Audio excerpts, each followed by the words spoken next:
like to call to order the Delaware County Commissioners meeting of May 18th, Monday. It's now 9 o'clock. Please stand for the pledge.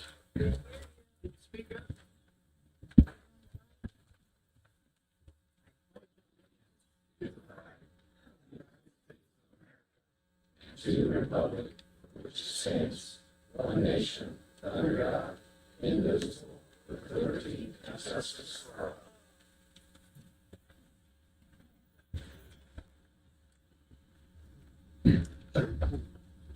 Yeah. Thank you. Thank you. Roll call, please. Here. Here. Present. Okay, today we are holding a public hearing. Mr. Brooks, would you like to read the rules, please? Turn your microphone on, John. This is a public hearing to consider the Cumulative Capital Building Fund. Can you hear me now? Thanks. All persons requesting to speak at the meeting shall be required to sign the speaker registration sheet and will be called in the order in which they have signed the sheet. There is no obligation to speak if someone has signed the speaker registration sheet and may waive their opportunity to speak. Once that opportunity to speak has been waived, the person may not make any further comments. The commissioners will then call upon the speakers in the order in which they signed the speaker sign-in sheet. Each speaker must clearly state their name and complete address. Each speaker will be given a maximum of 5 minutes of time to speak. The speaker can request more time so long as the additional information or testimony is not repetitive, duplicative, and is germane to the topic. Any speaker whose comments are not relevant or germane to the purpose of the public hearing will be determined to be out of order, and their opportunity to speak will be forfeited. No repeat speaker will be permitted unless everyone has had an opportunity to speak one time. Comments which are duplicative or repetitive will be deemed out of order by the commissioners, and the speaker will be asked to stop. Any speaker that is not courteous, argumentative, accusatory, or insulting will be deemed out of order and asked to stop. Any speaker deemed out of order for any reason will not be granted an opportunity to make any further presentation. Any documents presented to the commissioners for their review at the meeting shall have a copy for each commissioner and one for the record.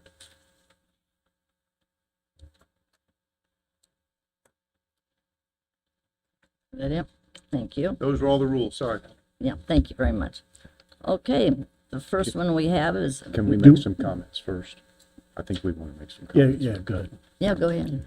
So, We want to open the public hearing, so. yeah, make a motion to open the public hearing. Second, Roll call, please. Commissioner Henry, yes. Commissioner Brand, Yes. Commissioner Reagan. Yes.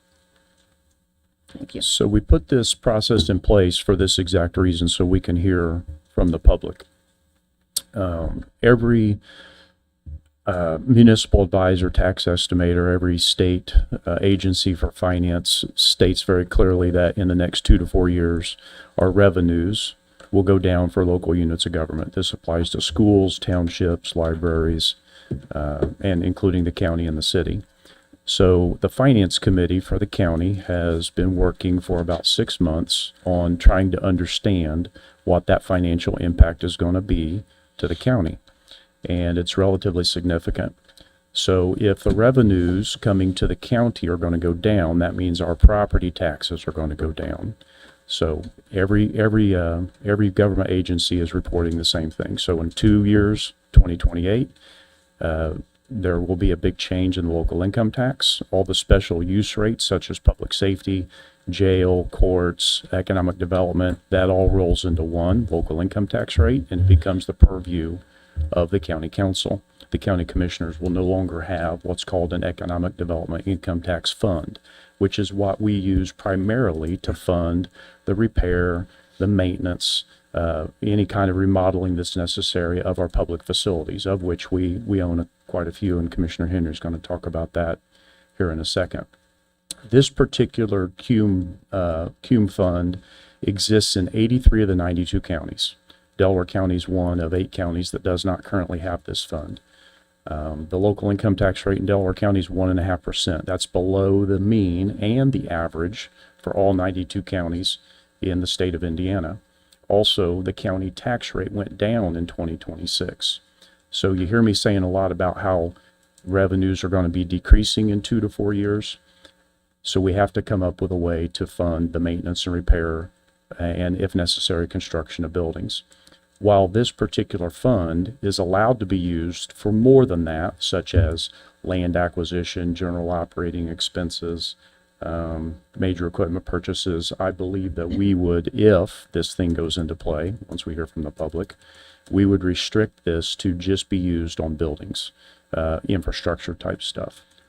So, in addition, Baker Tilly, when they were here the last time, they talked about who would be impacted by this.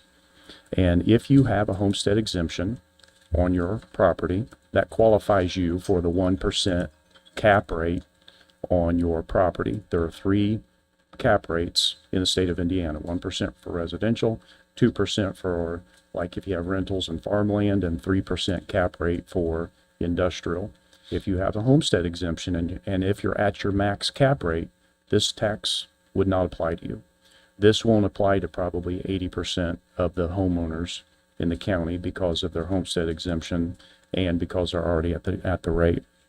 Baker Tilly did a quick estimate for us. The average residential home value in Delaware County is $165,000. And if this CCD fund rate were to go into full effect, which is a 0.0333%, takes 2 years to do that, and that 2 years is going to be important, and I'll talk about it in a minute. On $165,000, that would be $55 a year. That would be the impact. But again, it probably won't impact 80% of homeowners because you're at the 1% cap rate if you have a homestead exemption. So the 2 years is important because I mentioned earlier that revenues are going to go down in 28. The lit rate's going to change in 29, or not the lit rate. Please, I want to correct that. Not the lit rate. The lit responsibility is going to change in 2029, go to the county council. And by 2030, we'll see significant reductions in revenues coming to the county, trying to figure out how to operate, provide public service, public safety, and take care and maintain the buildings that you trust us to do. So this takes 2 years to put into place if we were to put it into place.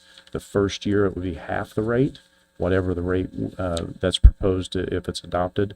And the second year, it would go to the full rate. At full rate, it would bring in about $1.3 million a year. That's the estimate. That is less than what we use now out of our economic development income tax to fund to repair and maintain our buildings. So we're still, even if we do this, it's going to be a struggle. Also, our emails are available, our phone numbers are available, and we received a number of communications from the public. Some of them said they couldn't be here, so I chose to print them off, and I'm going to read them today, the types of input that we were getting. I'm not going to read the names. So cumulative capital development, way to go. Let's tax the already overburdened taxpayers with your ridiculous ideas that we don't need. It's time for you to downsize and consolidate government here. Forgot to mention in my previous email, when are you going to clean up the county offices of all decorations and clutter? Not professional at all. These offices are not the homes of employees. So ridiculous and embarrassing. Good afternoon, Commissioners. I'm writing to express my strong opposition to the proposed establishment of a cumulative capital development fund scheduled to be discussed at Monday's meeting. The proposed tax described in the notice amounts to a significant burden on residents of our county at a time when the costs associated with daily necessities and household maintenance are rapidly increasing. I recall that in years past, there had been a proposal to combine the city of Muncie government and the county government. Is this still a viable consideration? Before considering such an egregious tax increase, I believe we should be looking at every option to reduce expenses. I'm strongly opposed to this proposed tax increase. Got this one this morning. I'm writing to express my strong opposition to any tax increase of any kind in Delaware County, including the Cumulative Capital Development Fund. As a conservative taxpayer, I believe our local government must prioritize responsible spending of our hard-earned tax dollars. Instead of raising taxes, I urge you to focus on reducing the number of employees and eliminating unnecessary programs and plans. Fiscal restraint and efficiency should guide all decisions, especially when it comes to managing the budget. Thank you for your consideration and the views of the citizens or residents like myself. I trust you will make a responsible choice that protects the taxpayers. I do not believe I'm going to be able to attend the taxation meeting in the morning, although I would like to make it known that I strongly oppose such a new tax. Even though it may be uncomfortable, other services need to be trimmed from the budget as well as excess personnel. And we could never have an honest discussion on property taxes without addressing the exorbitant school spending. This needs to be addressed. Way too much of our taxes go to the schools.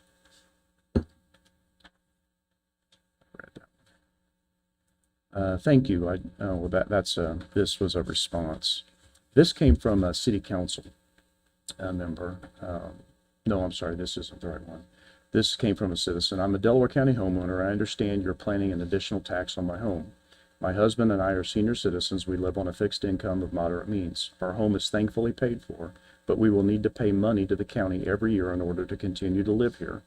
And now you want me to pay more? Question mark. After I just received a 40% increase on my assessment. The front page of this morning's paper discusses the struggles seniors are currently having with rising costs. Please be aware of this. Our medical insurance rises every year, as well as all of our other expenses. Our income does not. I am certain there are many other county residents in the same situation. Please keep this in mind and do not add to our current financial burden. We want to remain in the home we have worked for, not to have to leave it because we have to give more money to our government. These were some questions. What will the funding be used for? I just explained a little bit ago it'd be used for infrastructure and buildings. In what circumstances would the fund be used in an emergency? I guess if we had a systematic failure of a chiller or a boiler or a roof or something catastrophic. And what will be taxed? I assume that land, buildings, and other homes will be included. And what about vehicles and boats or other personal property? So it would be your property taxes, again, if you are not at the 1% cap. If you're not at the 1% cap, it would be a minor. And your boats and vehicles, your personal property is not taxed by local government. You pay that excise tax when you go to the BMV. I am a homeowner in Muncie for the past 10 years, and I urge you not to pass the proposed Cumulative Capital Development Fund on May 18th. I cannot attend the hearing, but scheduling at a time when most residents are at work feels like a deliberate dismissal of the people you represent. We cannot afford this tax.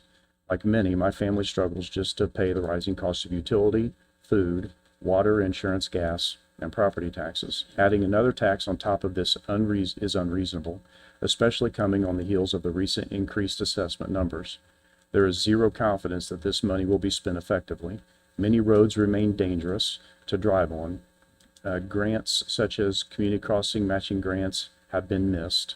Money has been stolen, and poor management has repeatedly wasted public funds. It is insulting to squeeze citizens further without accountability or a clear plan. The people of Muncie are frustrated and angry. Passing this tax will only deepen that anger and erode any remaining trust in local government. Please do not pass the Cumulative Capital Development Fund on May 18th or any future date until real transparency, oversight, accountability, and improvements are guaranteed and proven. I'm appalled at you commissioners who were elected in trust by the people of Delaware County that you are even considering raising taxes through the Cumulative Capital Development Fund. As with all of our bills haven't already been increased in the past few months, water, sanitation, and electric, now you want to raise our property taxes. Well, fine, go ahead. Just come and buy my house so I can get the hell out of this crappy town. Hi, Commissioners. Not sure who was the best to direct this question to, so I'm emailing all three. My understanding is that these cumulative funds are rate controlled rather than levy controlled, like most property taxes. It's true. It is also my understanding that despite that difference, they are subject to the tax caps. Also true. If that is the case, then most taxpayers, those who have a total rate in their taxing district that is above their applicable tax cap, will not see an increase in their tax bill. That's true. For example, my 1% homestead is in a taxing district with a total rate of almost 5%. So I pay 1% of my gross assessed value less the new credit no matter what. I would pay some into the new fund and something less into every other fund in my taxing district, but my total bill would be unchanged. That's true. As far as I know, there are no tax districts with a tax rate below 1%. Also true. So no homestead property would be impacted. I don't know that that's true. It just depends. There may be some 2 and 3% property in districts with tax rates below the cap. They would see an increase. That's true. But for the most part, this would result in a shift of revenues to the new fund and out of other taxing units. Am I figuring this correctly? The general answer is yes. I voted for most of you. Listen to your voters. Stop increasing taxes. I don't feel like I need to send you a lengthy email. I just want to understand why you can't distribute the funds that are already in the budget. It's like you are hoarding money. Use what you have by already increasing taxes. Thank you. Last sentence didn't quite make sense, but I read it as it was written. This is the one that came from our city council, one city council person. I had a question about the wording in your meeting notice regarding taxes being levied on real and personal property. It's my understanding real property is land and immovable structures, while personal property are movable items like boats, cars, etc. If you establish this fund, will you be taxing personal property such as residence, boats, cars, and other items? I've also had a constituent tell me the Cumulative Capital Development Fund was already established by the county that has to be reestablished annually. We'll have to get clarification on that. This meeting is to increase the tax rate from the current rate of 0.0167 to 0.0333. Would you clarify these points for me? And I did. I actually answered all of these. I answered every single email, every text, and every phone call. So this was my answer. In Indiana, boats and cars are considered personal property. However, as an individual, you do not pay an annual personal property tax on them. Instead, these registered vehicles are subject to an annual excise tax, which is collected when you register your vehicle with the Indiana Bureau of Motor Vehicles. Furthermore, individuals do not pay personal property tax on the contents of their home. A business, on the other hand, does pay personal property tax on the improvements and contents, such as equipment, furniture, information technology, infrastructure, etc. I am not aware of an existing fund of this type. Perhaps your citizen could shed some more light on the funds that have to be phased in over a 2-year period, with the max being 0.033 in the first year. But you can only do half of that in the first year.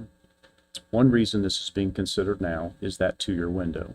It takes 2 years to implement this potential fund, and property tax revenues will decrease significantly over that 2 years. I hope this helps, and I'm looking forward to your citizens sharing more information about the existing capital fund. If it existed, it seems to me that this would show up as a line item on our property tax statement, and it does not on mine. I could very easily be wrong.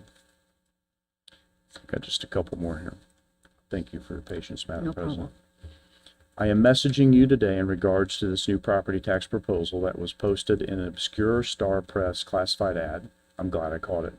But seriously, are you all trying to tax us out of our homes? I'm a widow. I own my home outright and still working, I'm still working to pay basically everyday needs. The insurance is outrageous and property taxes too. And now you want more?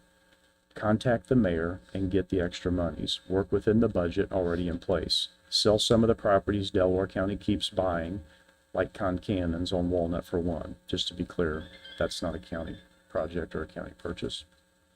I can't afford to the badly needed new windows for my new home, or for my home, not new home, for my home. Suppose I can get property tax money for that.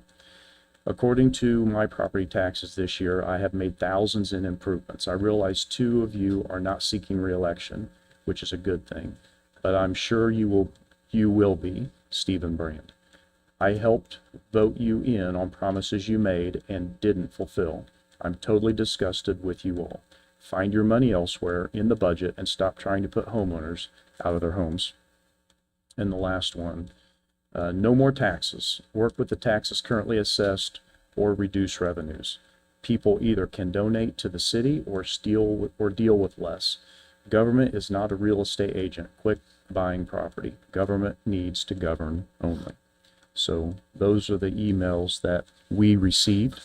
And again, every one of these was responded to. Thank you, well done. Yeah. Commissioner Henry? Well, talk about buildings just real quick. I've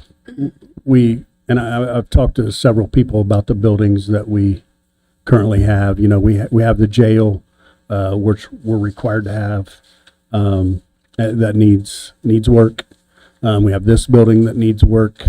12 years ago, when I took office, the fairgrounds, in my opinion, was a mess.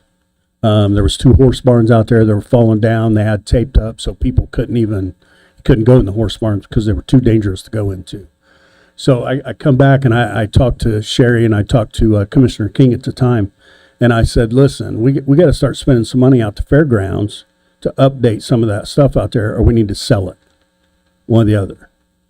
And honestly, that's where we were at the time with the fairgrounds, and we have put some money in the fairgrounds, but there's a lot more that needs done at the fairgrounds as well. We have the county highway. We have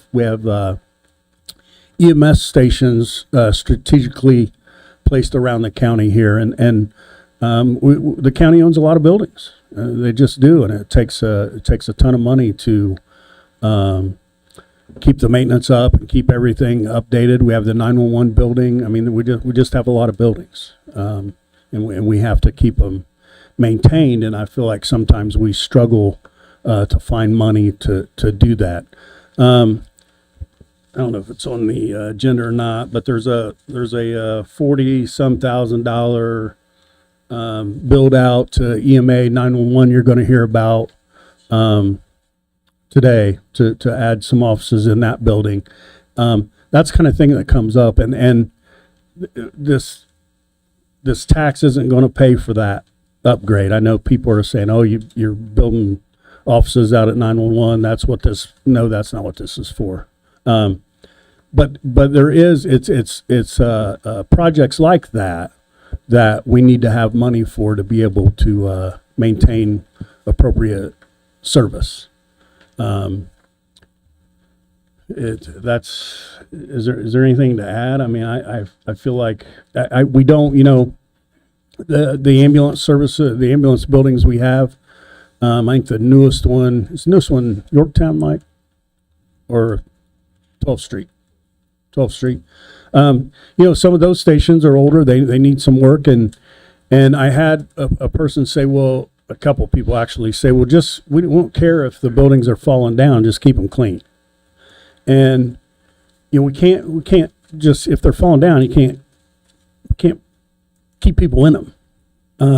We just had a whole ADA, our American with Disabilities Act, that whole plan we just had that all redone, and that's way over $1 million for little things like that we need to upgrade in all of our buildings. What was the dollar figure on that? 1.6. $1.6 million. And that wasn't all the buildings. That was the buildings that are open, that a lot of the public goes to, whether voting or paying bills or whatever. So, I mean, there's a lot of that kind of stuff that needs done. Do I want to raise taxes? No, I don't want to raise taxes. But I also set up here and we try to figure out how to come up with money to maintain these buildings. And that's what we're doing. So that's all I have. And we do have 2 microphones that you can stand whatever side of the room you're in. So we'll start the public hearing with Paul Hovis. That's the first. Madam President, can I speak first? Oh, sure. Commissioner Brand brought up the new finance committee we put together about 6 months ago. And we've been meeting on a regular basis, roughly every other week. And part of that committee's responsibility is to look at not only what our needs are today, but got that 5-year, 10-year plan, because up to this point, there hasn't really been a 5-year, 10-year plan put in place, believe it or not. So part of that exercise we learned from that was the changes of revenue, but also what our needs are. And when I say needs, we have situations where we have leaks to our roof starts leaking, and the water is going into computer rooms. And to me, that's a need. It's not something we desire, but we have to fix those things. And you can't just use operating money to do that all the time, because some of those expenses are very, very costly. But we created a list and reached out to several departments, in fact, all the departments, and had several departments as part of this committee, trying to understand what the needs are today, but also what they anticipate their needs are for the next 5 to 10 years. And the list was much more than we desired, trust me. We were faced with a situation, what do we do? What options do we have, since the money's not there and our projected revenue is going to decrease? So we're faced with situations, we've actually looked at consolidating buildings to help reduce costs and selling off some of the properties. Those are all things being considered as part of this group.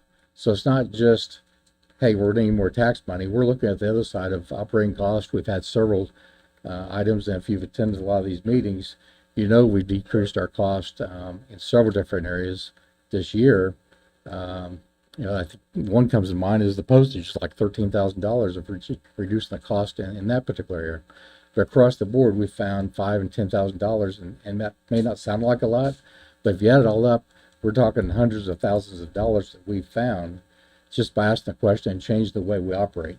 So, like I said, we're not here to promote tax increases, because I'm the last one who wants to pay more in taxes. But at the same time, we have to figure out, make sure that those roofs are not leaking and our structures are maintained, and we have structures in place so that we can provide the services that you as the public look to receive. So that's really all I've got. That's it. You ready? Mr. Hovis?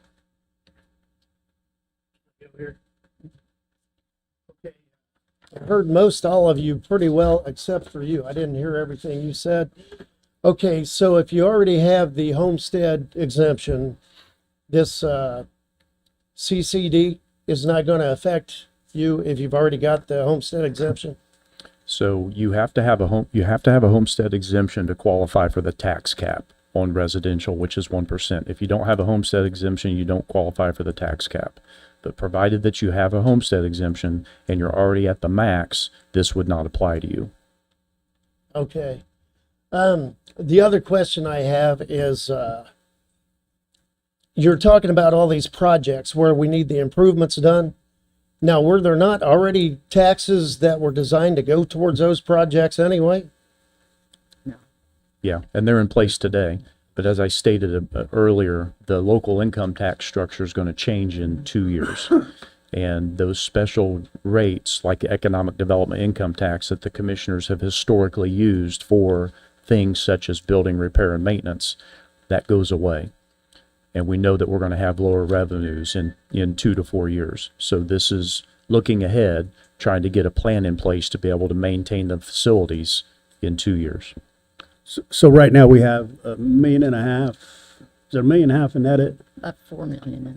Well, not for buildings, but it's about $1.5 million. But how much for buildings particular? I don't have it. I don't remember, but anyway, we have edit money set aside to take care of the buildings as they are now. That'll be gone away. The only thing I could say is I believe these people are here because they don't believe that their tax dollars have been properly used anyway. You know, Am I sir, right about that, folks?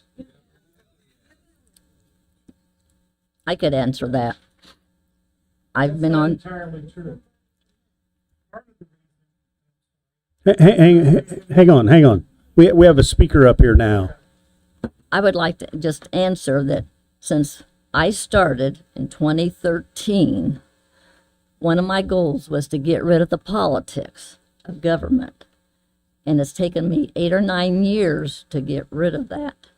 And now we are using more business model to do our work. And I appreciate the 2 commissioners that I work with.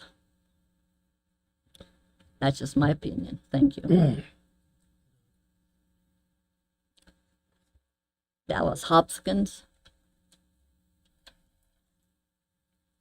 Well, what I have to say has to be changed because some of the things that you've mentioned, but I see in Muncie that there's 65,000 people within the city. And out of that 65 residents, 48% are tenants, which that's a high rate of rental in Muncie, Indiana. And I see that as an individual, that the rent has average is $1,245. That's pretty high for a city this size. So my concern is something like this would be passed on to also the tenants and the landowners. And I think that you've tried to answer, and I will be honest, I think you have tried to tell us some things that you want to use the money for, which we were not told before this meeting. I don't see it published in the paper. I don't see letting us know ahead of time so we could be prepared to ask the questions we need to ask. I think somebody had asked why existing resources are insufficient. I think you tried to give an explanation for that. And why taxpayers should believe this fund will remain limited once established. How do we know it's only going to be a one-time thing? Once it's established, then you have the ability to go on and keep doing it and keep doing it. And I think that's one of the frustrations we as citizens of Delaware County and the city of Muncie have. I think that's why there's such an uproar about it. People, if they give explanations and they're upfront and we understand, this is such a short meeting to get all of this and to understand it and what you're wanting to do, that's why people get an uproar. And I'm saying from my side, no, I'm not for this at all. But thank you, and you have been respectful, and I hope I've been respectful. Yes. Thank you. Cecil. I didn't know how to pronounce your last name. Oh, Hi, I'm Cecil Bohannon. I live at 901 North Briar Road here in Muncie. And I want to thank the council for having this open. And this is exactly how democracy is supposed to work. People can speak. I'm going to be very brief here. I looked at the proposal and it becomes pretty straightforward with the thank you for informing us all about the tax caps and how that works. But if you're not subject to the tax caps, you're looking at something like $30 a year permanently for every $100,000 you have in value. So I do that calculation. I come up, well, this is $100 more per year to me as a taxpayer. Okay? That's probably the worst damage we have. It would be permanent, as I understand. But the question is, what am I getting for that? And you've made it clear, you've talked about things, I would like to see more specifics on that, but why should I spend an extra $100 on taxes if I'm not going to get a pot roast out of it, okay? After all said and done, if I spend $100 at Kroger's, I'm going to have something I can show, and I'd like to know what we're going to see here in terms of that. I hear building maintenance, and that becomes, well, if we don't pass this, the elevators aren't going to work in this building. Which, okay, I get that. But I would like to see some more specifics on it. But again, if we think about this in terms of cost benefit from the taxpayer perspective, can you tell us why this is worth our money? Thank you very much. Thank you. Cameron Grubbs.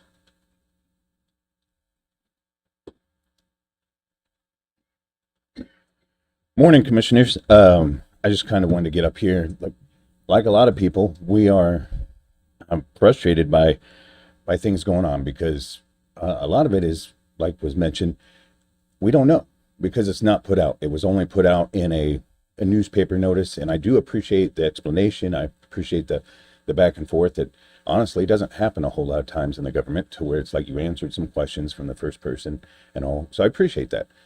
But what the people are looking for is that transparency. We want to know what is going on. Like, what is it to be used for? I know it gets put in general terms by Indiana code and everything like that, but it gets very frustrating to not know what it is. You could limit the amount of uproar, as was mentioned, and just kind of put things out. There could be more done to where you can show the buildings and this possible state of disrepair, explain things to people, kind of limit it, because you end up with, when you put it out, what was it, 10 days in advance, you end up with 10 days of angry people, and people angry that they can't be here because you're having the meeting at 9 a.m. while they're at work, and they don't understand that for good reason. And so I really think you should consider that going, forward. I mean, there's valid, I can't say whether or not it's a good thing or bad thing. What I can say is that I'm a little concerned about, mentioned the edit funds, is that being that we committed so much of our edit funds to the jail in 2018, are we going to be able to pay for that? Or is that going to be impacted? Is that going to be set aside? Then there's Auditor Carroll had mentioned the Finance Committee. I don't know how much of that has been put out, but just kind of seeing what you're finding, these kinds of things people want to know, and it would help them understand. And I think what most people are showing is that they have a lack of trust in their government. And it's your duty, as you signed up for, to earn that trust back by being transparent and fulfilling your campaign promises and everything like that. So if you can do that going forward, that'd be helpful. But I know that a lot of people are going to be rightfully upset at these taxes because they don't understand where it's going to. So thank you. Welcome. Madam President, Yes. the last two speakers have asked a question about what's the money going for, and I think we explained a little bit about the buildings, but they asked for a little more detail, so I'm going to share some more detail. We recently had an assessment of this facility that we're sitting in today, the county building. This is the county seat for Delaware County. This building is about 60 years old, and we had an assessment that came back, and we'll be talking about it in our next commissioner meeting, but there are 3 levels of response that needs to happen. There's a level 1, which is kind of urgent, and it's mostly the building's mechanicals, the water system in this facility, the HVAC in this facility, the air handlers in this facility. Long story short, that level 1's about $3.5 million to modernize the MEP system in this facility so that it'll last another 30 or 40 years. The second level was about, I think, $4.5 million, and the third level brought us up to a total of $14 million that would need invested in this building over about a 6-year period in order to modernize the facility and make it last another, however many decades. So that's one area that I can offer some detail that we know what's coming. And Mr. Grubbs made a comment about protecting the debt service.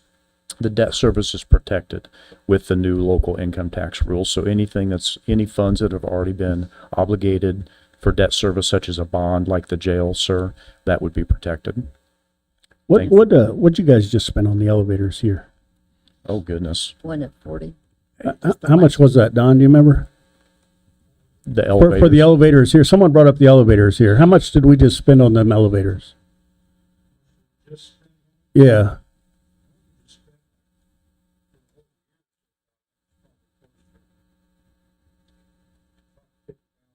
Yeah, just for the elevators. So about, if you couldn't hear, that's about 50,000 year to date for the elevators. But Commissioner Brand's right, that assessment we just had done, and we looked at that assessment, and some of that stuff doesn't need fixed, but there's some serious things with this building that need fixed, like the air handlers. The air handlers that need fixed. I mean, there's some stuff that we have to fix. But yeah, there's. Matter of fact, they got up there and they found out some things weren't even hooked up from the get-go. So it's very embarrassing and upsetting. Some deferred maintenance over the years. Yeah, so good question, though. Thank you. I could also speak again, I'm sorry. Yeah. But it's been brought up more than once tonight in public about transparency. And one of the things we've done today is we have actually a vendor coming here today to discuss that whole matter. Because I think part of the trust, or lack of trust from the public towards our government is because of lack of transparency.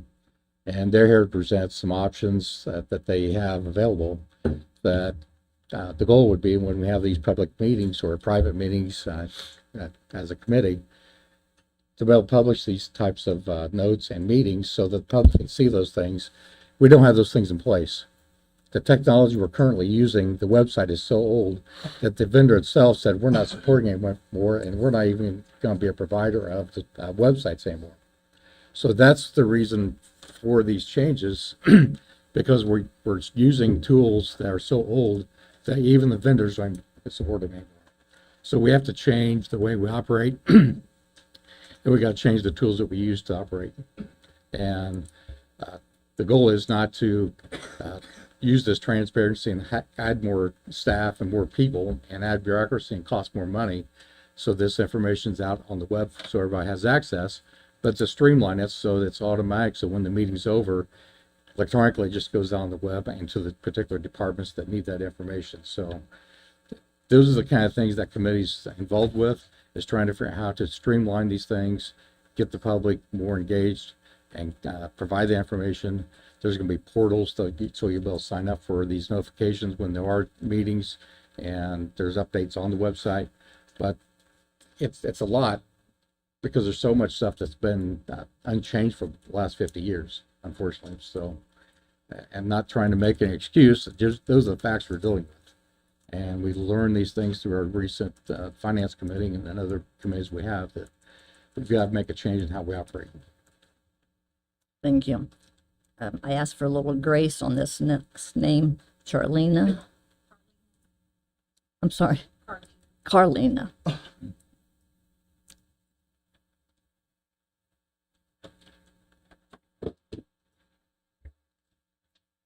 Thank you for explaining this all, but you're talking about the cap with the Homestead Act on this.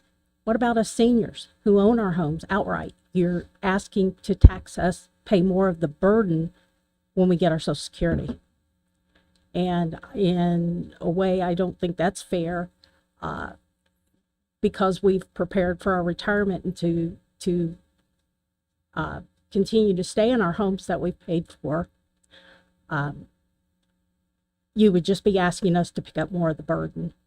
Also, again, I agree with everybody with transparency. I'm in that group that had the sewers forced upon us. For those who don't know, or most of you weren't here, that when a less than reputable company was hired to put the sewer in, we were paying sewer bills before the sewer was even in the ground, because they filed bankruptcy. The company who installed the sewer filed bankruptcy in the middle of the project, which they'd done with previous projects. And so we were left again holding the bill for that.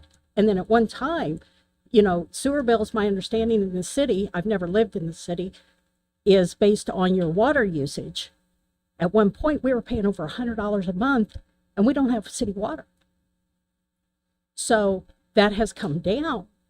But still, when you're talking about transparency with the government, forgive me for my lack of trust that you're going to do the right thing and put those funds where they need to go. Because, the past has proven to me, specifically where I live, that that is not the case at all.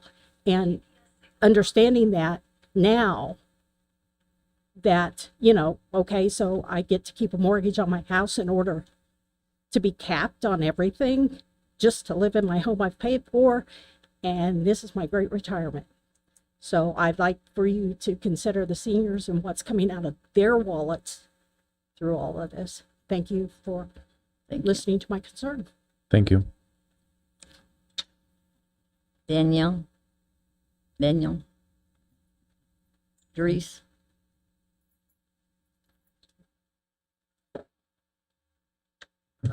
I think the main reason I'm here is just because I really had no idea what this was all about. And I'm Daniel Dries, and I live in Yorktown. And this has been talked about a little bit as far as the transparency and the inability to get it out there. And I just prompt you to try and find ways to do that. So I'm not, last weekend my wife's telling me about this new tax, and I have no idea what this tax is going to be on. I'm thinking it might be my cars. Is there something I bought, my furniture? I have no idea what you're talking about. I'm not sure where I'd go to find out. I mean, I'm an old guy. I can't my heart can't take this. Get the information out there. I'll know what's going on. and I won't be as upset. I'm still going to be a little bit upset because even though it's at the one cap, my property keeps increasing. It's amazing how much my property increased. This is my forever home. I'm not looking to sell. Even if I sell, I'm not going to gain anything out of it because I'd have to put the same amount of more somewhere else. I can't imagine how much it's gone up. So to a point, that doesn't ease my fears. The one cap does. Okay? Because now I understand, now that I'm at the one cap, my increase isn't going to be there. And I understand maintenance. And I understand keeping things up. And I understand the importance of government. Government does benefit us all, even though sometimes other people are making other decisions I don't agree with. But we all benefit from this building being here. We all benefit from the fairgrounds being here. But at a point, we've got to decide maybe some things need to be cut. Because like I said, now my house just, okay, and I've got a wooden fence that's 20 years old, and now we got hurricane winds. If you don't understand what I'm talking about additional cost. I really never thought I would have to contend with. And it's getting rather expensive, especially for seniors on a fixed income. And I do have a concern where that gentleman before said we've got all these people that are renting. Is somehow they being taxed too because they're living inside the city? Is that being accounted for? I'll enter this. The landlords will be paying that tax, and I'm a landlord. But I will not raise. Because everybody's I will not got to be a raise. part of this. Anyway, like I said, Yeah. well, you know, things got to go up, but they got to pay their part. Everybody's got to pay their part. It's my concern. But like I said, I really encourage you to find a way, because we no longer have that print newspaper anymore that used to do this kind of thing. Find a way to get this stuff out so we know what's going on. Because my heart can't take this anymore. And you did a real good job explaining what's going on. Ease my fears. Thank you, sir. Thank you. Ann Thrasher.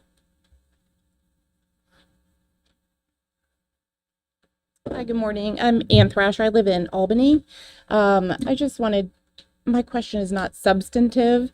I am missing, somebody pointed out, I'm self-employed, but I am missing work this morning to be here. So my question is, will there be a public meeting outside of normal work hours related to this so that the rest of the community who can't be here and didn't send an email in advance will be able to get the explanations that we heard today and ask the questions that they might have? That's it. Thank you. Thank you. Thank you. Anthony Shreves.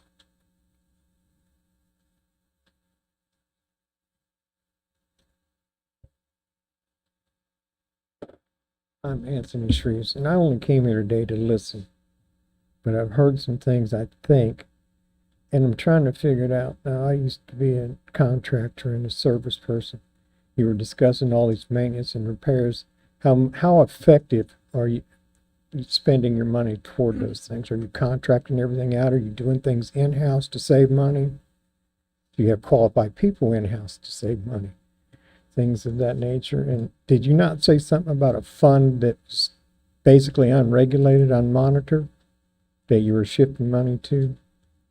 Kind of loose money over here for emergencies or whatever. That was our edit money that we used that we have to move around. But you're monitoring it. I mean, this guy can't just go in and write a check for $10,000 and give it to a personal contractor to take care of something without somebody saying, well, wait a minute, did we take bids on that? Or did we just throw money at it?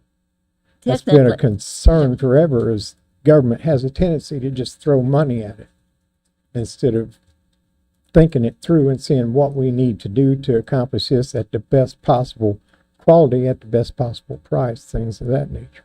Wasteful spending is what I mean. I'm just, Yeah, I don't, you know, I understand you might have an emergency that you haven't thought of, Right. and you need funds for that right now, today. But are we considering it as we're moving money around? Secondly, I know you say there's a reduction in the tax rate coming in 2 years, something of that nature. But yet you go back, in order to offset that, you inflate the assessments, in my opinion. You just go in and say, okay, we need more money, so let's raise the assessment on these properties and say these properties are worth more money, whether they are or not. I saw a property that should have been declared unfit for human habitation sell in the last 6 months for $40,000. It's a run-down, dilapidated mobile home. The person that bought it, I asked her about it, and she said she had to have a place to live. So she managed. How she got the money, I have no idea. I know a bank wouldn't lend on it. And even at that property only exists because in the 80s, the guy it's a 30-foot lot, he got a variance to allow him to put a mobile home on that property, partly because his family lived in the lot next door to help. He was handicapped, disabled, help take care of him. And back then, it was our understanding that once he passed on or moved away, that had to go. But that never took place. No one ever inspected the place and things like that. So I have to, we live with it. We tried to prevent it to start with, but it didn't work. And so now that place, because of that sale or that reported sale, whether they truly spent that much money or not, causes my land value to go up even though it shouldn't. It's inflated because that property worth $5,000 is now estimated at $40,000 or more. So then they got to make a percentage rate on my land to make it go up an equal percentage rate, which is a hindrance to me, because all you got to do is send somebody out and have them assess it at whatever value you want. I'm going to lose tax money here, so I'll just raise your cost here. I'll increase what it's worth, so you have to pay me more anyway. And I mean, just the land value itself on one lot I have, it's just a storage building, almost doubled, which I thought was kind of outrageous, but that's the way it goes. Anyway, I really wasn't going to speak, but I just came to listen and see what I might find out. And say, I don't know how cost effective it is for you guys to do as much as you can in-house or how much you have available.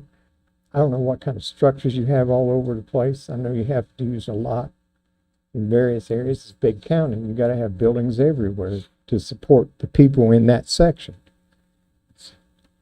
So I just wonder if we're being treated fairly as far as the assessments go in order to raise more revenue. That's an assessor question. But you guys oversee the assessor. You're the ones that are benefits of that. Not really. Not really. And that's where your money comes from when he goes out and assesses it. So. I like to tell people we open the building and have it running. The elected officials run their own office. Yeah. But the bottom line is, collectively, anyone in the county benefits from any of the offices because that's your funds, that's your payroll. That's your 5 minutes. That's your income. So. Thanks for coming. We don't have any say in the assessors, and I'll be honest with you, we made a huge mistake by trying to do this when everyone got the assessments. Right? I mean, we did because it was we didn't think that out good. I'm just be honest with you, but it's true. That's a true statement. Because everyone's assessments went up, but we don't deal with the assessments. The assessor does that, and from what I understand, he is given the numbers and everything by the state. He inputs them in the computer, and that's your assessment. Is what I've always been told. Well, they hire a firm that they hire a company that comes in and does that. And secondly, we have a very good maintenance superintendent. He's in the back of the room back there, but he's very knowledgeable. He can do a lot with him and the group that he has. We do hire some things out to get done. Just like the elevators. I mean, we try to always. I always want to try to spend local and keep the money local here. there's times where we just can't do that. Like, for instance, with the elevator companies, you know, you got to hire certain people to do there's no those local kind of elevator things. Or if there's a specialized piece of equipment that we need to buy or something that's in another state, I mean, we just have to. But we do try to buy local. We do try to keep our spending down on the maintenance of the buildings, and I think we do a decent job at that. I agree. And certain things, depending on the level of cost, have to be quoted, or if they are at an even heightened level, they have to go out for public bid, sealed bid. And then all the claims that come through the county are handled in this meeting, the first Monday and the third Monday of the month.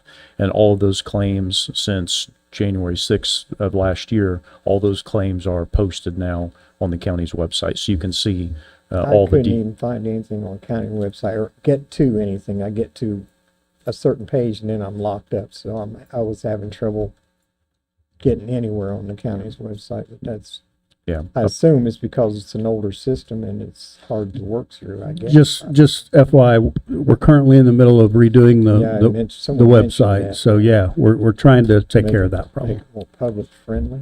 Thank you for coming. Thank you. Here's a statement that I was given from our assessor.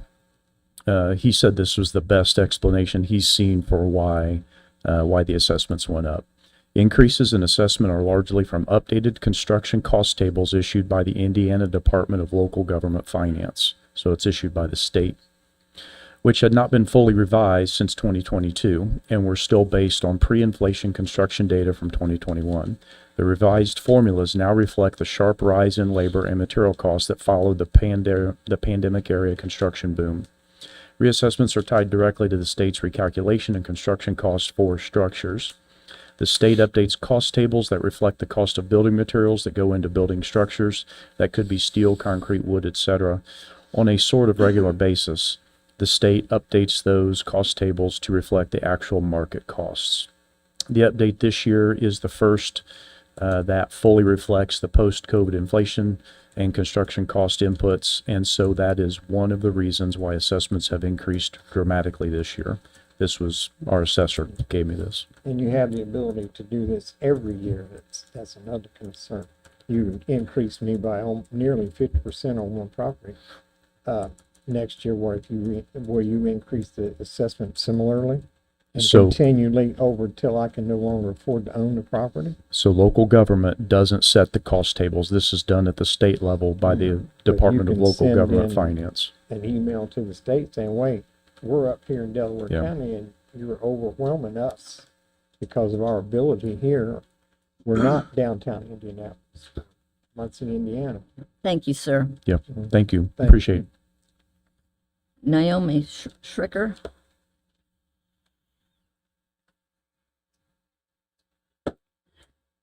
Hello. I also have similar issues with the tax assessment. Your address, please. Naomi Schricker, 8501 North Seneca Drive, Muncie, Indiana, 47303. Thank you. My house is only 3 years old, and my tax assessment went up 130,000 more than last year, which is 100,000 more than the new house is being built next to mine. But even if I'm at the 1% cap, that's a huge tax increase for me. And also, my goal is to have my house paid off in the next 10 years. So then I would be really screwed with this tax increase. And then I'm also wanting to start having rentals. And that will just be like, I just can't imagine these people, how they can even afford to pay $1,200 a month rent for a 2-bedroom house in Muncie. Like, the way the costs have gone up so much in the last couple of years, it's just so hard for the citizens. And then I also just wondered if, since most of the things you're talking about is maintenance, if you guys need to hire more maintenance crews, which would be cheaper for you guys to get things fixed for your buildings than the outside bids that you guys get. But that's all. Thank you. Congratulations on your new home. Bill, Michael?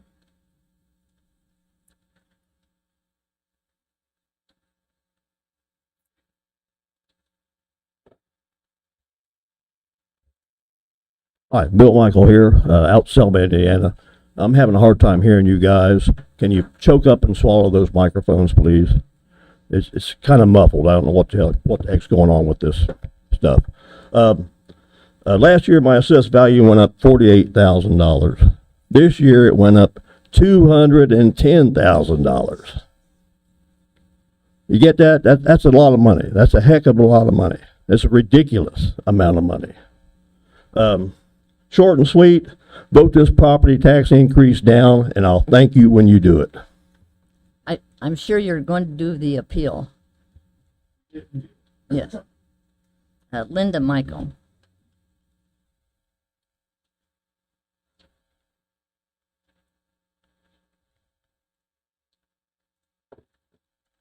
Linda Michael, 8,000 South County Road, 560 East, Selma, Indiana. My husband just spoke. We are retired business owners and taxpayers. My suggestion to you is learn to live within your budget. And I would be happy to help you with that because I know how to cut costs, and unfortunately, you have to lay people off, you have to consolidate, and you have to look at the reality of things. We as taxpayers, you want to hear how many things at our home we need to repair? Do you want to hear that today? No, I'm sure you don't. But you're going to have to live within your means as well. We voted you in. You work for us. People cannot continue to afford this. And like I said, I know how to cut costs. I did it for years and years and years in a small business. And sometimes it hurts to lay people off. Sometimes it hurts to close buildings down and to consolidate. But you have to do it. And you can whine and cry about the elevators, and you can this and this and that. And you can sit and listen to all the taxpayers about our cement needs to be replaced, our roof needs to be replaced. We have to sit down and look at our budget. And my husband and I had to purchase a new car this year. And I would have loved to have bought a Cadillac Denali, but we bought a little Chevy Trax. You know why? Because that's all we could afford. And that's what you people need to do. You work for us, and you need to listen to us. And I could take your budget, and I can guarantee you I could cut costs and bring you back with the money you have to do what you need to do. You're going to have to face the facts. You can't just keep saying, open your checkbooks, taxpayers. It's almost like theft. I hate to say that to you, but that's how it feels to us. You know, we might like to have a steak tonight, but guess what? We're going to have hamburgers because we have to live within our budgets. You guys need to start doing it too. And as far as transparency goes, I'm going to direct this to Mr. Carroll. I called your office and asked to talk to you personally and left 3 different messages.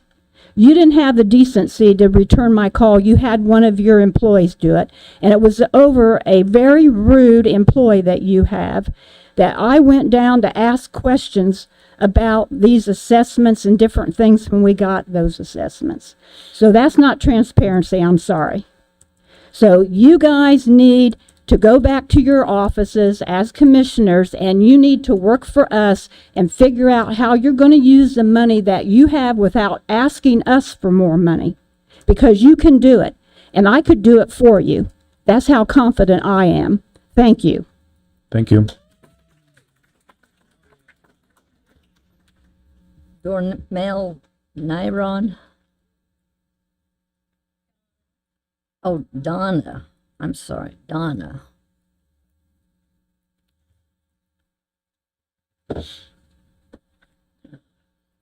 Good morning. I'm just going to talk about the assessment again. Only I want to say foreclosures are outrageous right now. Who are going to pay the taxes if you have no homeowners? The other thing that you have to think about before you keep thinking about homes and taxing homes is when they do that, and to me it's fraud.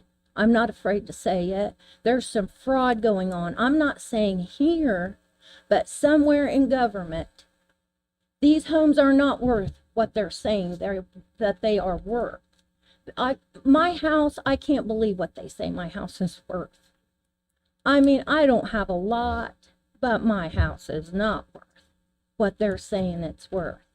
I wish it was, but it's not. But you have to think, when they do that, then the taxes go up. Then the homeowner's insurance goes up. My homeowner's insurance is outrageous. Outrageous. I can't get they're all in it together, because if I try to get a different company, I can't get anything lowered. So if you add all of that up, we are where you are. We're already there. Like, we've hit the precipice. We can't do any more, especially on a fixed income. I mean, yeah, we'll have more people working, but guess who it is? 80, 90, 70 years old. Yeah, so, hey, good. We got more people working. But at the same time, we're out here giving free rent to newcomers. I'll just say newcomers, for as long as they need it. I watched a person say, well, how long are you going to give them free rent? And they said, for as long as they need it. Getting all, disturbed over it. And we have a right to get disturbed here, not there, because we pay the bills and we pay the salaries. And I appreciate everybody that tries to get this on track. And I know changes are coming, because the federal government, we don't know how long that's going to be around. Hopefully not long, but I don't know what this is going to look like. And I know you guys have a tough job. I'm asking that you keep looking for ways before you do any more on a homeowner. My grandchildren have a book. It's called The Bear Wants More. And no matter what you feed him, wheel tax, lottery, whatever, it doesn't matter. He wants more and more and more. We don't have any more. We don't have any more. We are all going to end up losing our homes because of the lies of the assessment. No matter who's doing it, I'm not saying it's this assessor, but whoever's doing that is affecting all of us, because what affects us affects you, and vice versa. It's coming down to where there are no R's and D's. There's our U's and me's. And we got to fix that, because we're all going to go down. Because it's starting to look like you will own nothing and be happy. That's what it's looking like. You guys ever heard that before? That's what it's looking like.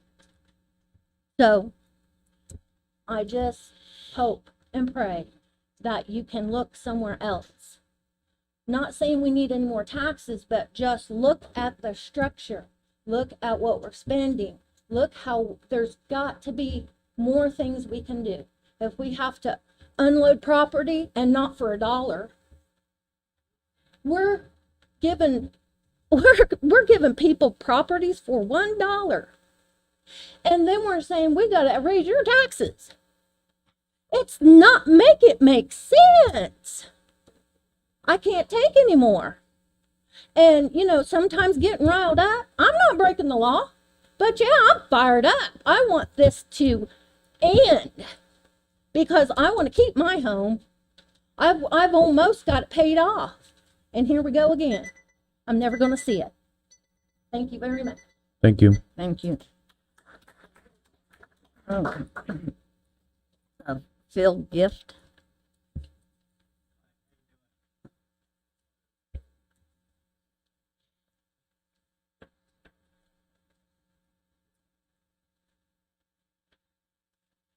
Hi, I have a question. We're all looking at this new tax and everything. How much of that's related to the current legislature budget that they just passed? Does this have anything to do with that at all?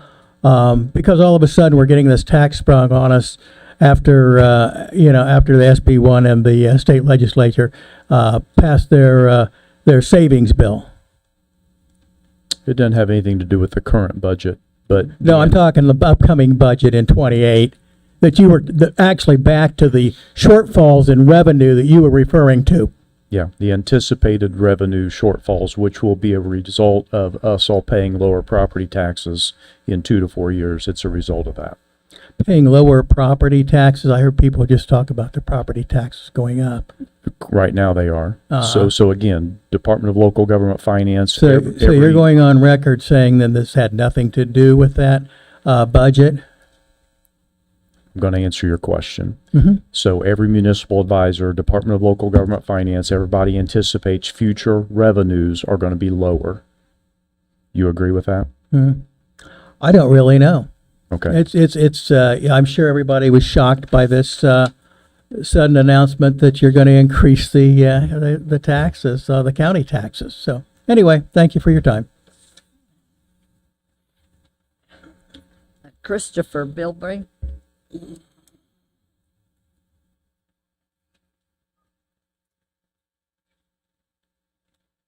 Good morning. We have a lot of unhappy people here, and I'm glad that they are here speaking and you guys are listening. I wish this was at a time when there were more people that could attend this. We've had a couple people, I think at least one, that's asked about holding another public hearing at an appropriate time when the majority of your workforce could be here. That would be advantageous to trying to get a better understanding of what people feel like. But the biggest issue I have, and the thing that I want to speak about the most, is the chilling effect that you guys are attempting to stop people from speaking or feeling comfortable to speak. This is not a regular city council or county commissioners meeting. I don't agree with your sign-up sheet at regular meetings, okay? But I specifically don't agree with it during a public hearing. People, the public, citizens, shall be permitted to speak. They do not have to give their name to speak. They do not have to sign up their address to speak at a public hearing. That is a major issue that you had that happen. If you want to do that to hold people's positions, that's fine. But if somebody wants to come and speak at this meeting without signing up, you have to let them speak. You cannot not let them speak. The other issues I have is the list of rules that the attorney read off before this started. The rules are fine, but they're not law, okay? So, I'm happy that you've been cool and you've let people say their piece and you've not said anything, you've not stopped people. So I can applaud you for that so far. I will applaud you for reading the emails that were sent to you. I am happy that you did that. But I'm just very upset that this is being held at a time when you guys know that the majority of the workforce can't be here. It's just not. Now, I wish they would have taken off time. There's people in here that took time off work to be here. I think that that's what people should have done, but there's some people that just simply can't do that. So you need to meet the public where they are, and a good majority of your public is not in a Delaware County meeting room at 9 a.m. on a Monday morning. Thank you. Thank you. Richard Little. Rich Little. He was funny. Yes, not him. Misty Mokes.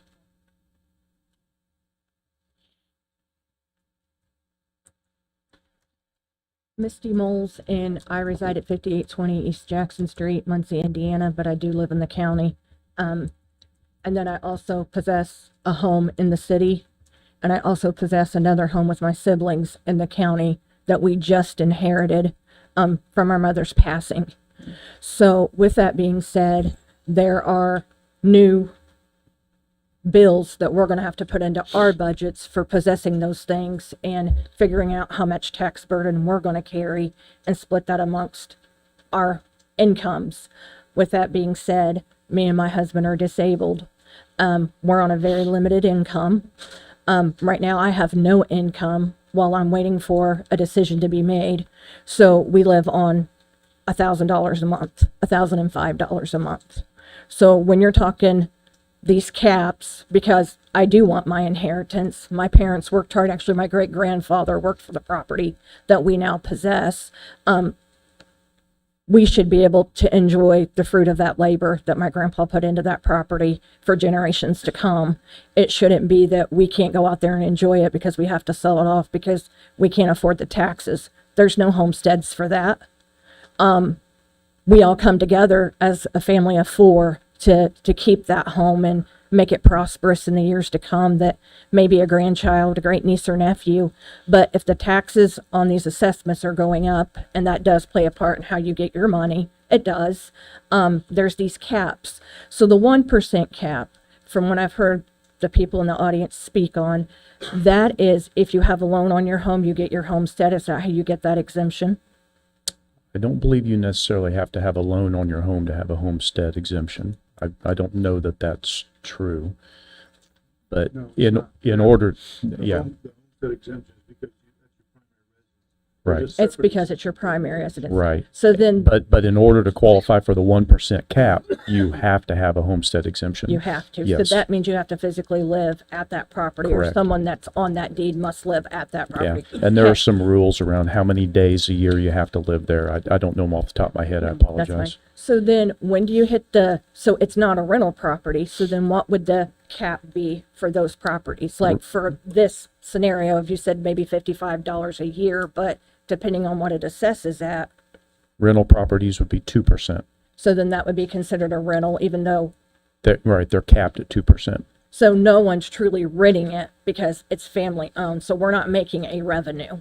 So then if there's no revenue, how would that be fair to someone in our situation where we actually own it, but it's not a revenue driven, we're not renting it out to nobody. It's basically used for family gatherings. If someone needs to lodge there, come in out of town, if somebody needs to stay, you've got emergencies, you've got a place for someone to stay. Yeah, I haven't seen your property tax statement, but your property tax statement should clearly spell out how it's assessed, whether it's assessed at the 1% or the 2% rate. So that would If- still probably go under the 2%. Very possibly, So but if you out of have your this- statement, I'd be glad to look at This it with 2 you and and show you. 3% cap, how much burden is carried by the industrial side of things? 3%. When you say 3%, am I not correct that some companies get tax advantages for coming here so they don't pay so much in taxes? So how does that burden fall to them, to us? Because if you're giving them a discount because they're an industrial business, how are they carrying the burden for those of us who don't get that discount because we're a homesteader, or we own the home, but we don't actually live on the property? How is that jiving up, I guess I should say, from rentals to industrials? Yeah, so industrial's capped at 3%. Commercial and industrial's capped at 3%. So no matter how much that business land's worth, 3% is all you're ever going to get from them. That's between them and the Internal Revenue Service, not the local government, not the local So county. on this tax levy part that you're taking, once this is voted in, this can never go away. It's there for eternity. It's an eternity kind of thing. From what I read in the law, that when you look this up, that once this starts, this can never be dissolved. Is that true, Joan? I don't believe. I thought there was. Yeah. No. Once it's been voted in, you can take it down to 0, but at any time, you can take it back on the board without coming in here and us holding a vote again. County council can remove the cumulative capital development fund if they so choose. That's not what the Indiana law says. If you look it up, no, I looked it up on the website. So you might want to look that up again and read that in a little bit more detail, because it says it's a forever. It's a forever. It's not a just today and next year we may not need it and it can go away. That puts the burden out there for eternity for anybody in this county for the rest of our lives. Thank you. It is it's an issue. We'll look it up. Thank you for your speech. And the extended hours to like come back and let other people do it in the evening. I think that would be before you vote on this, I think that would be a nice recommendation as well. Thank you. Rita Faulkner.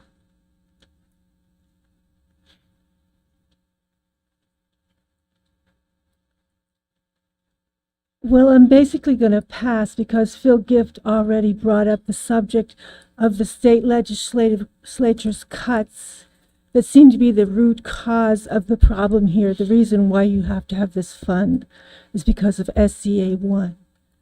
Thank you. Thank you. James McClure.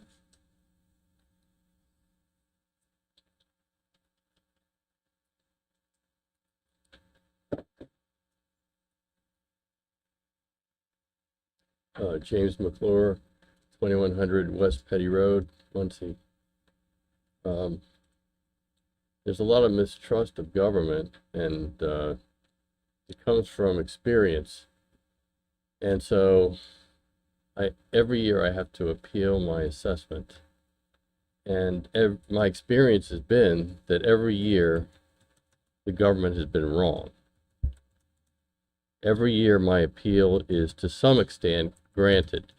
So when some group of individuals who represent the government come before us and ask us for more taxes, my natural proclivity on the basis of my experience is to mistrust what you're doing and ask for more information and to appeal it. Because my experience has been that I've gotten the wrong assessment every year for the past 15 or so years. Now,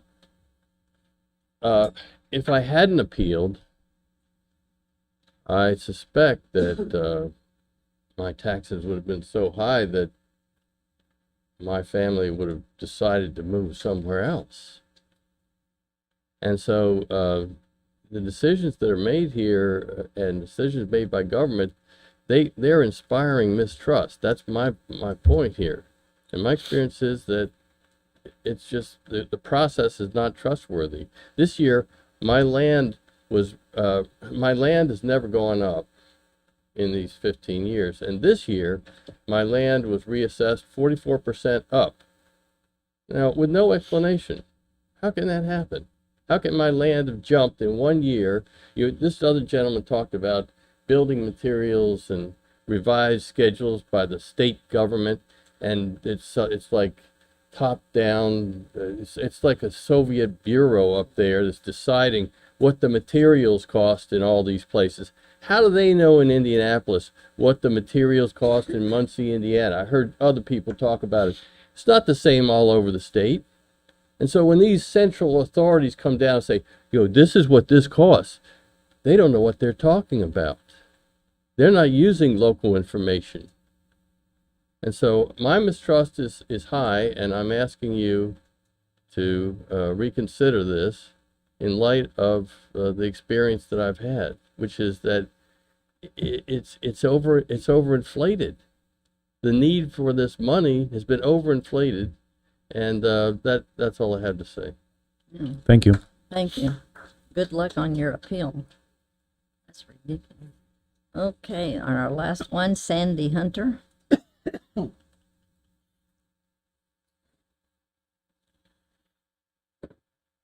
Good morning. Morning. I didn't know if I would speak because everything has really been covered, but I'm against this. We're retired. Like everyone else, my assessment went up on our house this year, $100,000. Our house is 22 years old. We're seniors. We just cannot continue to be taxed. I appreciate all the information we've received today, and everybody can have a sigh of relief. Oh, it's only the 1%. But in my experience, and I've had a little bit of it, that never ends there. So that's all I have to say, but I really am not interested in more taxes. Thank you. On your appeal, Sherry, that we go ahead and pay it and then we appeal it. So, we do have to come up with the money. Thank you. Yeah, thank you. Thank you. Okay, that's all of the public hearing sign-ups. I would like to suggest that we have a recess and come back. What would you like?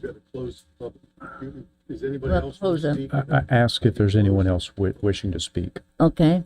Anybody else have, that's someone new or anybody? Anybody's wishing to Anybody, I speak. guess we have enough time. Yes, go ahead, please. Name's Kevin Dewson. I live here in Muncie also. And I'm with everybody else on property taxes going up, assessments going up. Mine went from $400 a half, which is $800 a year, to $1,800 for the year. My house jumped $35,000. I'm on the south side of Muncie. It's not worth it there. The biggest thing I see, I do volunteer work and I'm a finance officer for 2 different organizations. I find ways. Just like Mr. Henry here with the fairgrounds. Had to build 2 new buildings out there. Why don't the city look for businesses or something to sponsor that building? They pay part of the cost. They might pay the whole cost. There's a lot of different ways to look for money, and not just tax people to death out of their houses. I'm retired. I live on a fixed income, just like anybody else in here. We can't keep burdening the tax problem. If maintenance is on the building, if it's in-house, that's understandable. Buildings need it. I write checks for buildings that need repaired. I wrote quite a few checks. Look at other ways if there's got to be buildings built. The Workman's Bar got tore down, built, all in the city, sold it for $1. That building probably cost the city at least $100,000. Why are we selling buildings for $1? We own property we don't need. Look at other ways. The reservoir, look at it. City rents that for $1 a year. I think what they got, a 100-year lease on that. The campground is a disaster when they moved it out. Look at businesses that want to sponsor something out there. Look at them to help cover the cost, not just the city. I mean, there's other ways. And, you know, first time here, first meeting, I've learned a lot, and I hope to continue coming and hope we can do right. Thank you. Thank you. Thank you. Anybody else? Yes, please.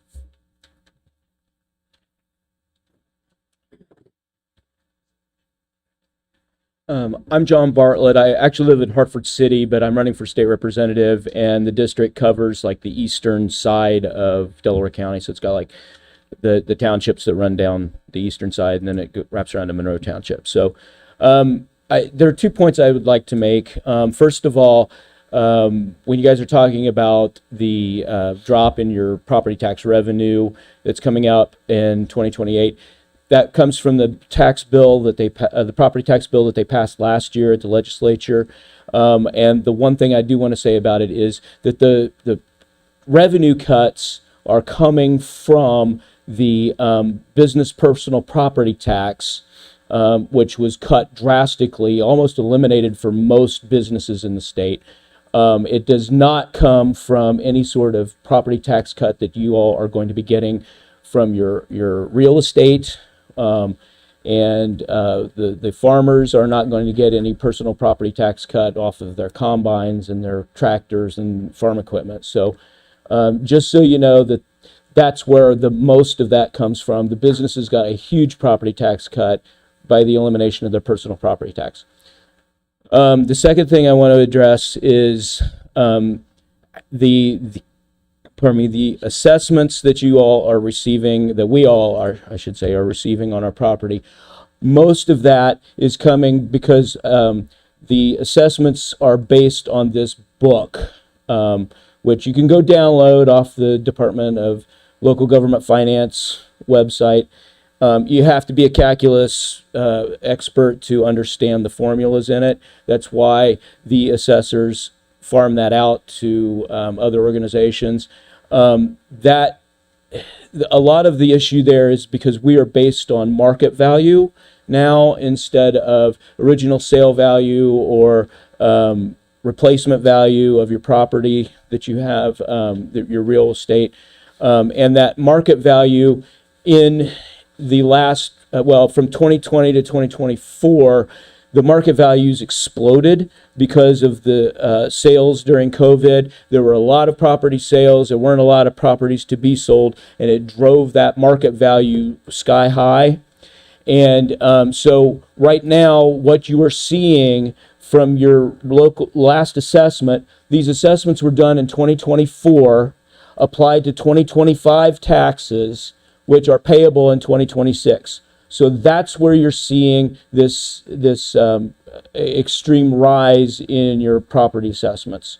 So I just want you guys to be aware of that, and that's where the shortfall in local government. It's going to happen across the state. I mean, we're all going to be going through this. Every county is going to be going through this, and you guys are very fortunate in Delaware County that you have a little bit of playroom in not everybody's taxed to the maximum.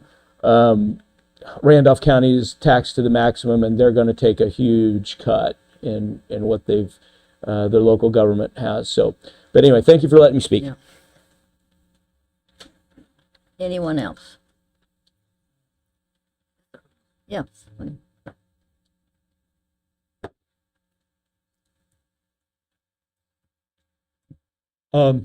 I'm Jerry Waite. I live here in Muncie. And I want to say I attend all of your meetings.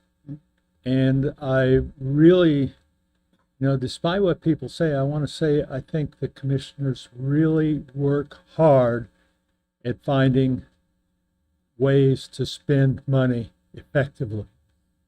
That's the one thing I've noticed in all of these meetings.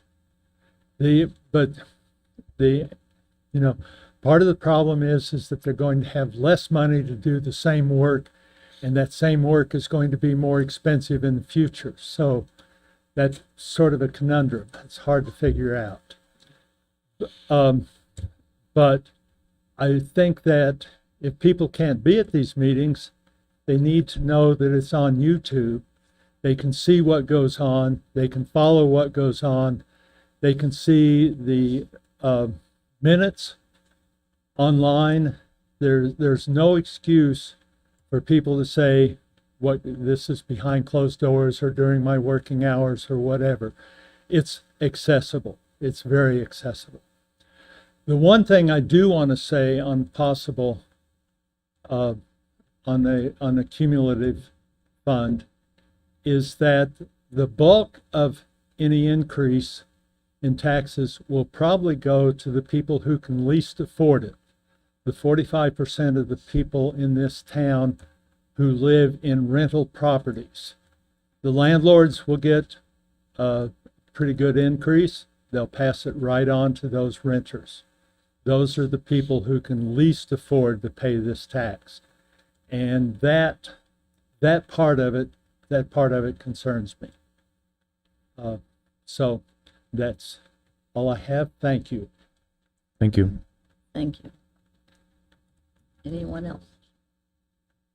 No? Okay, what's your pleasure? If there's no one else wishing to speak, anyone in the hallway? I make a motion, we close the public meeting. I'll second. Roll call, please. Commissioner Henry, Yes. Commissioner Brand, Yes. Commissioner Rickon. Yes. Okay. Public meeting closed.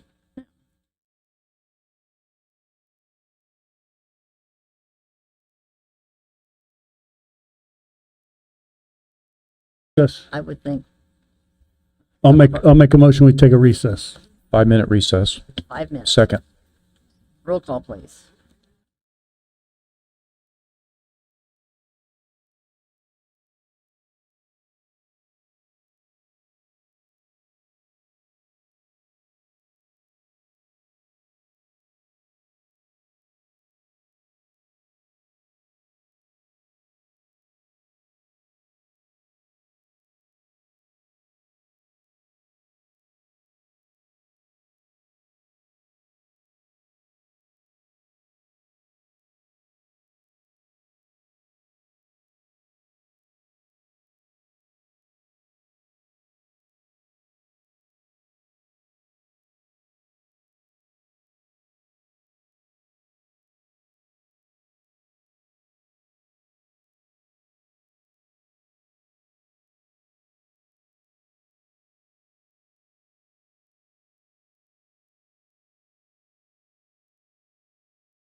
Commissioner meeting of May 18th.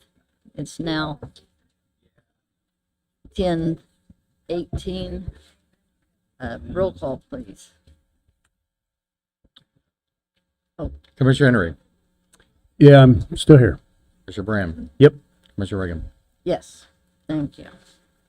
Okay, Could we move on to, I wanted to, since we just talked about it, I'd like to skip through the agenda here and go to the ordinance 2026-08, the Capital Development Fund ordinance. yeah.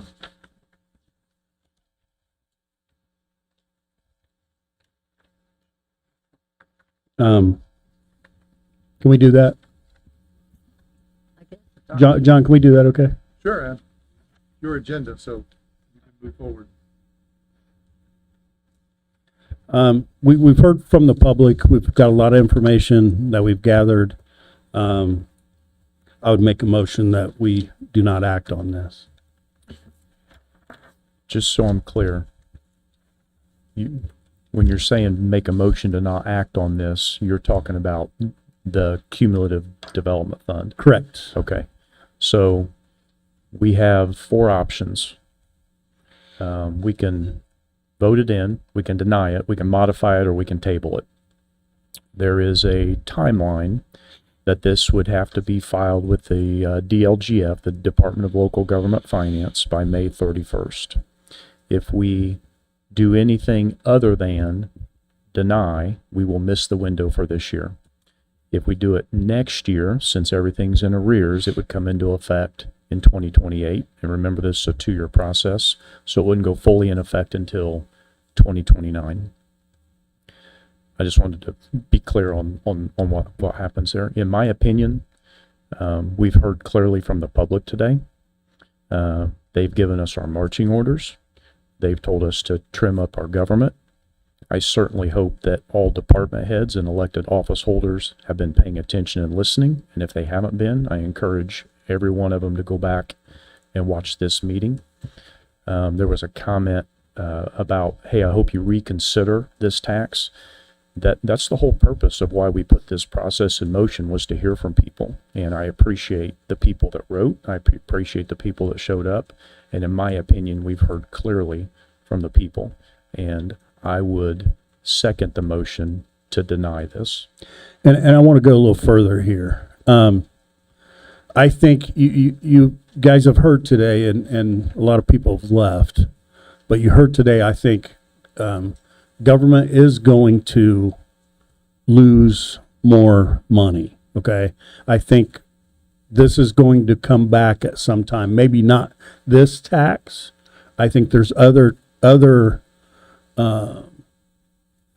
bodies of government that in the future will try to do something different with taxes. So I think everyone needs to pay attention to that. And I also want to say this. I feel like just in the 12 years I've set up here, I feel like Delaware County has become a not in my backyard community. Okay? Whenever there's any kind of projects, and I used to say unless it was a restaurant on McGaggard, but the last year I sat on the Planning Commission, there was a restaurant on McGaggard that wanted to come in, and people objected to that. So I'm just saying, if we keep objecting to some of these businesses, some of the different things that come into the county, the only other way to pay for it is increase taxes, is my point.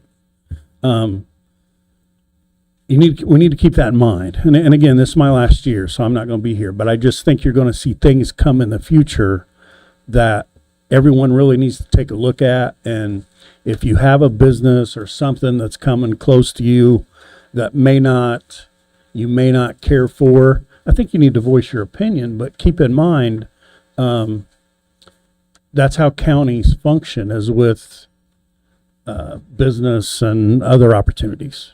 So I just want to state that. Roll call, please. Commissioner Brand, Yes. Commissioner Reagan, Yes. Commissioner Henry. Yes. So to be clear, we just voted it down.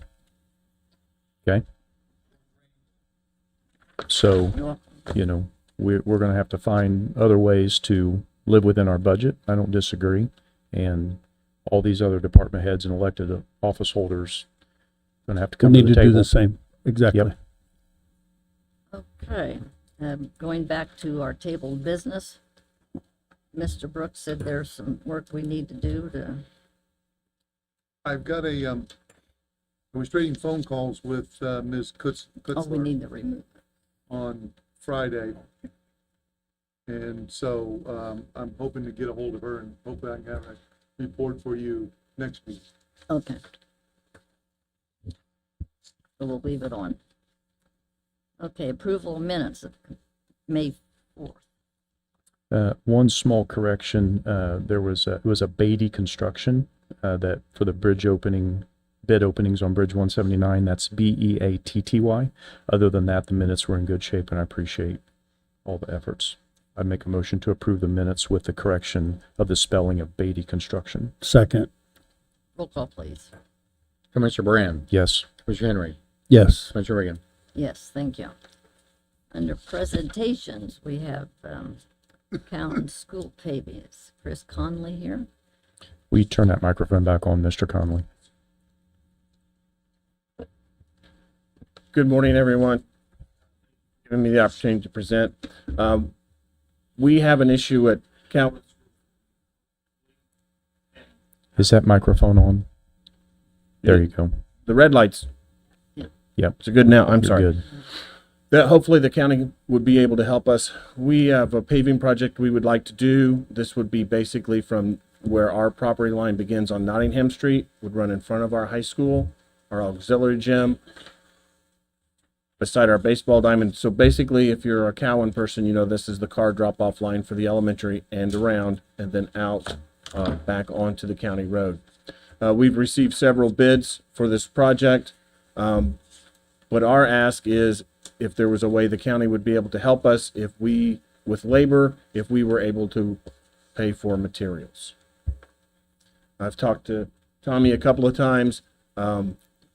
We know there's some hoops we would all have to jump through, but we feel like, I don't want to speak too much for Tommy, but we feel like we could accomplish this sometime, probably this calendar year with some help. Has the redevelopment looked at this? Well, so to be clear, they're not asking for funding. They're asking if they purchase the materials, could the county highway department with our paving crew perform this work so that the school, which is a local unit of government, avoids the labor? And Mr. Brook and Ms. Struble, I would ask for your guidance here, but my understanding is, on the limited research I did, is we are allowed to use our resources so long as it improves the access to a public facility, which the school is a public facility. Yes, and we would also ask in this project, there's a limited amount of payment in front of the Monroe Township Fire Department that needs to be repaired at the same time. We would be asking to improve that area too. That's not much pavement, it's just from them to get them to Olive Street, but in front of their garage. Is that the fire department's on school property, correct? Yes, they have a perpetual lease for that building. What I would suggest is that we enter into, if this is something the commission want to entertain, an interlocal agreement between County Community School Corporation and the county to set forth the parameters of this deal, basically. And we've done that before. We've done it several times in the city of Muncie. Tommy, have you guys been out there and looked at that? Yeah, we have been I went out and looked at it. I don't see any problem at all. There's going to be some millings or some grinding, so there'll be some millings that will be, I think, stacked by one of your buildings. I don't think it would be a problem at all. I think it's pretty simple. It's going to save them a lot of money. We have a pretty busy paving schedule this year, and Correct. you believe we can fit this in? Yeah, I think we could squeeze it in. I really do. I believe we, depending on when they want, I'm sure they probably want it done before they get back to school. So. It would be good if we could work around wherever we need to. Fall break would be early October. Well, if the county were able to help, we will meet we would be more than happy to. I'm fine. If you all are fine, I'm fine with helping out in any way we can. So President Reagan, you understand they're not asking for money directly, Just like an in-kind highway stuff. help. Yeah, exactly. I would make a motion to approve the request. I'll second the motion, and to be a little more specific, to enter into an interlocal that needs to be defined to provide the paving service, provided that Cowan Community School Corporation pays for all the materials, including the grinding. Okay, we can do that. Okay. Roll call, please. Commissioner Brand, Yes. Commissioner Henry, Yes. Commissioner Reagan. Yes. Thank you. Commissioners, thank you very much. Thank We you. appreciate it. Since we're kind of hopping around today, I'd like to turn the page and have the OpenGov software contract. So these people who came in from Indianapolis, and I'm sure they have other things they'd rather do today than to sit here. If you would like to go, I'm ready. If commissioners agree. Okay. That's fine. So we're getting ready to go to resolutions for approval. Joint resolution number 2026-100. A joint resolution of the Delaware County Council and Delaware County Board of Commissioners authorizing and affirming a county system modernization known as the One Touch Initiative to strengthen financial controls, audit compliance, and transparency. That's where you want to go to. Well, I was just gonna be under page 2, to have them Okay. explain what's happening. They have- Absolutely. First of all, commissioners, thank you for having us. My name is Samantha. This is Ariel to my right, and then James to my left. Just to sum things up, as well as the citizens that are in the room, I think it's been really special, important for us to be around so many citizens who do care so much. So thank you. We actually are a software company that is built and made for the government, by the government. We don't do any private sector work. So our day-to-day is committed to essentially working with counties, cities, special districts on how we can power a more accountable and effective government. So a few things that were said too, just to recap earlier, right? Revenues will go down. We need to fund repairs, maintenance, equipment. Do more with less is really what discussions were surrounding, right? And this is every day in the government. A lot of buildings, infrastructure, and a ton of money. Citizens, right? Can you tell us what this is worth? We don't know. Trust came up. We're looking for transparency, wasteful spending, and again, less money to do the same amount, if not more work, right? So why we're here. I said it already. We're powering a more effective and accountable government, prioritizing tasks, providing numbers, reporting, and essentially giving you all the tools to be able to come into rooms like this or have conversations, publish on your website what you're doing down to a specific cost or who's doing it, and then plan 1 year, 5 years, 10 years to really establish the foundation of who Delaware County is. So I'll pass it to Ariel to get us kicked off, and then we'll rock and roll through this. Please stop us, ask questions along the way. Thank you. Yeah, thanks, Samantha.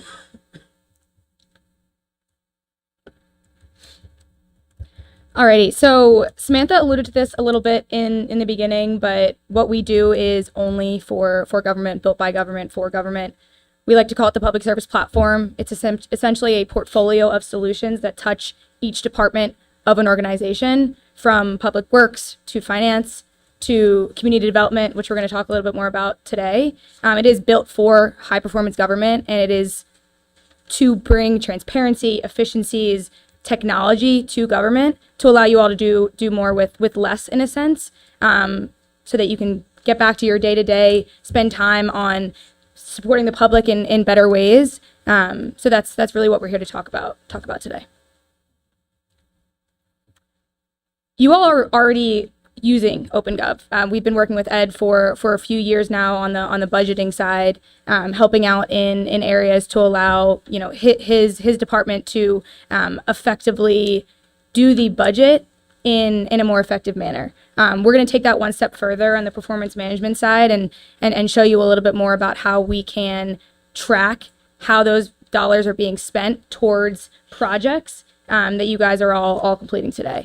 What we're going to be talking about is enterprise asset management, permitting and licensing, and then performance management as well, which sits within the budgeting side. But just know that we do have a full public service platform that can really span each department and cover anything that you all would need as an organization to allow each department to operate most effectively under one platform. Ed's mentioned the one-touch initiative, so being able to have a centralized platform where data can flow in and out, processes can be unified to eliminate silos on the communication side as well as just the day-to-day work. That's what we try and do here, is consolidate that and allow all the folks here to have a centralized platform to do the work that they need to do. Any questions on that?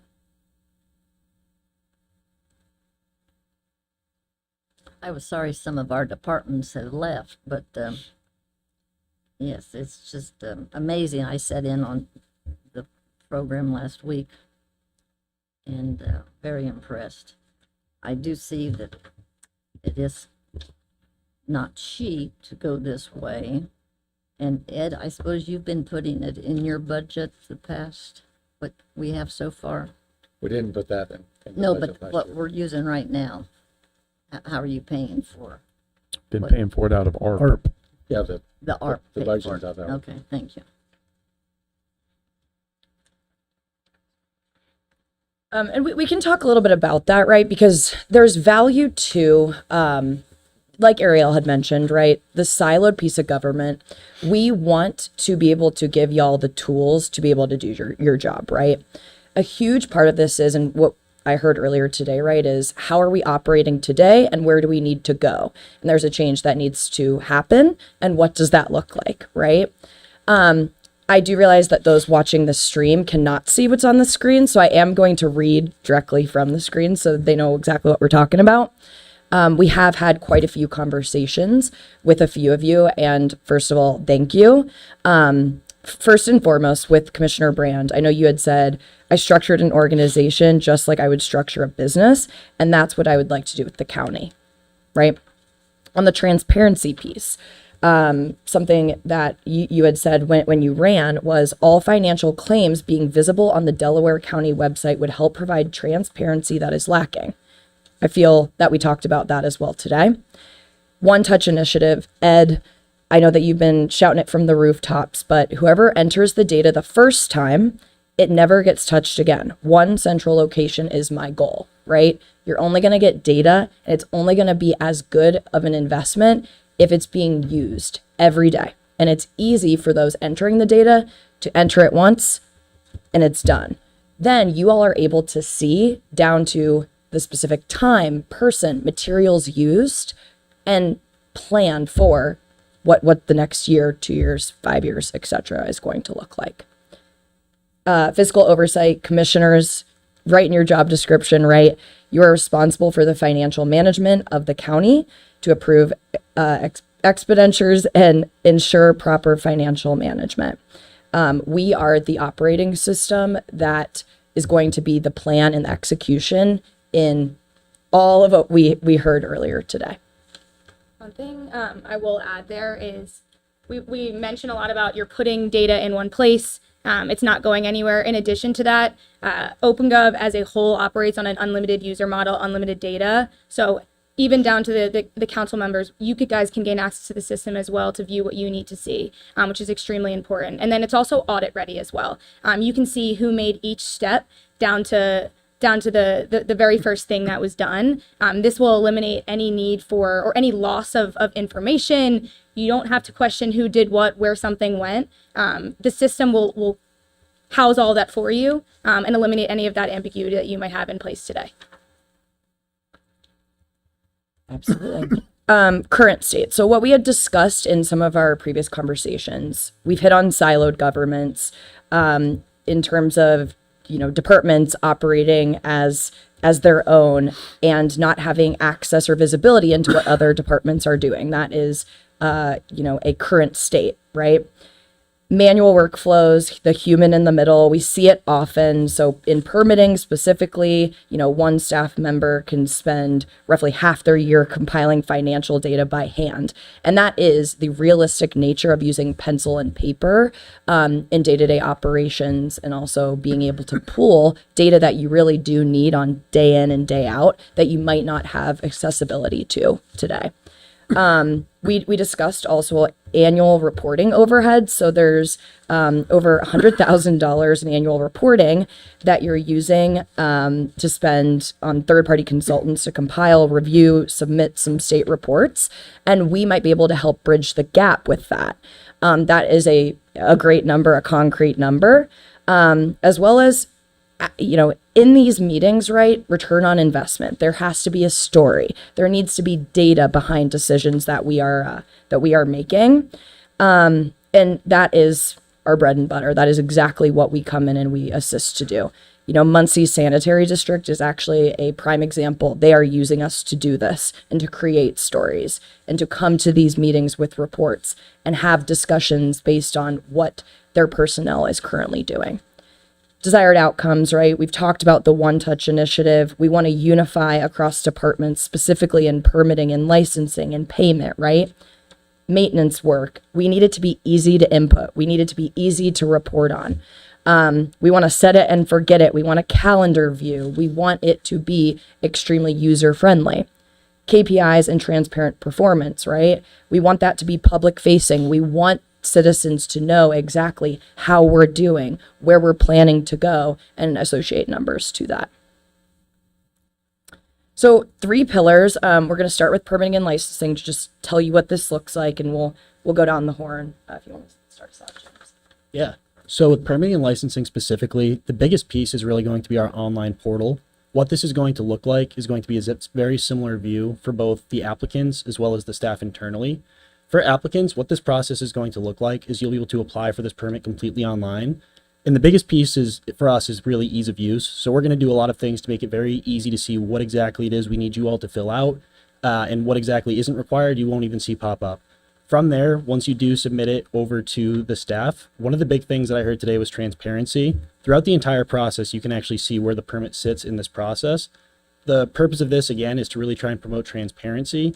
And 2, so that you all can actually communicate right through the portal versus having to try an email versus phone calls. It's really one central source of truth. It's going to be very similar for the staff's perspective as well. For you all, you'll receive this. The first person that typically is going to review a permit, whether that be in the health department or building, will receive a notification both through the portal as well as email. And you all can communicate internally right then and there through the OpenGov portal as well, versus having to chase each other down, whether that be finding someone in the hallway or sending those emails. Our main goal for this is for it to be one central source of truth, where all the documentation that you all need for any specific permit type that you all issue throughout the county, you can find and keep track of in this one place. From there, what this looks like as you all work through this process, you can then issue the permit as well as take payment online to, again, try and keep track of all this data and then be able to produce it with our reporting.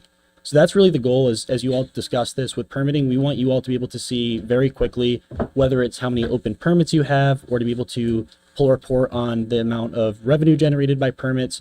That entire process we want to keep track of right in the portal. Asset management is what we call the backbone. You'll hear, again, I know we've said ease of use, right? We've said transparency. We want a lot of the same goals, but we understand that departments might operate very differently, but we want all of the data in one spot. So that's why we call ourselves very configurable.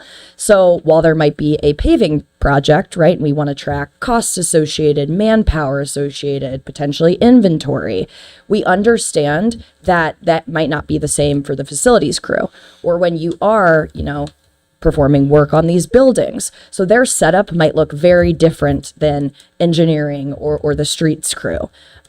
Each person, like Ariel said, can have their own login. We want more people in the system. We want it to be very user-friendly. Snap a picture, check a box, we're done for the day, move on to the next task. Again, I think that does also help with the insurance of what you all do. And then being able to really see where you're using current hours or where we could use hours. What's interesting about asset management, we're talking about planning, right? we associate condition scores to all of your assets. So when we're talking about planning, we're able to pool lower condition scored assets. So think those roads that are maybe failing, or some of the buildings that are, not as up to speed as some of the others, or HVAC units in the buildings. So you can actually see and plan for those assets failing before they do so. You can plan for some of that work to be done. And everyone knows, right? When you plan, you can save some money. There are cold hard numbers associated to that. Time is a big one. The actual number is 55% of your day is back on your plate when you implement OpenGov asset management. I can send over that as a statistic with some customer stories attached, and we can talk further through that. But I do want to make sure that we hit performance management as well.